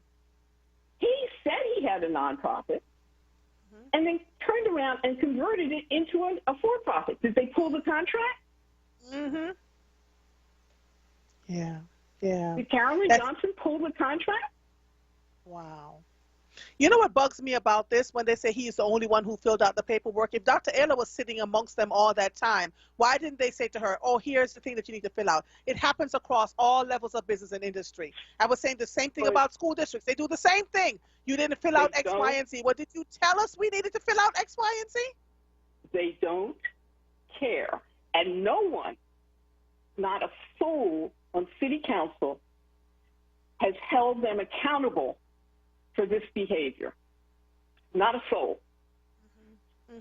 So who do you think should be held culpable for this? I literally got on the air and said, Dr. Farley is. What do you think who should be held culpable for this? I'm sorry. If your name is at the top of the stationery and it blows up like this, let me ask you this. If for some reason it had been Arthur Evans or David Jones, do you think, or Roland Lamb, do you think they would still be here? No. Okay. Nope.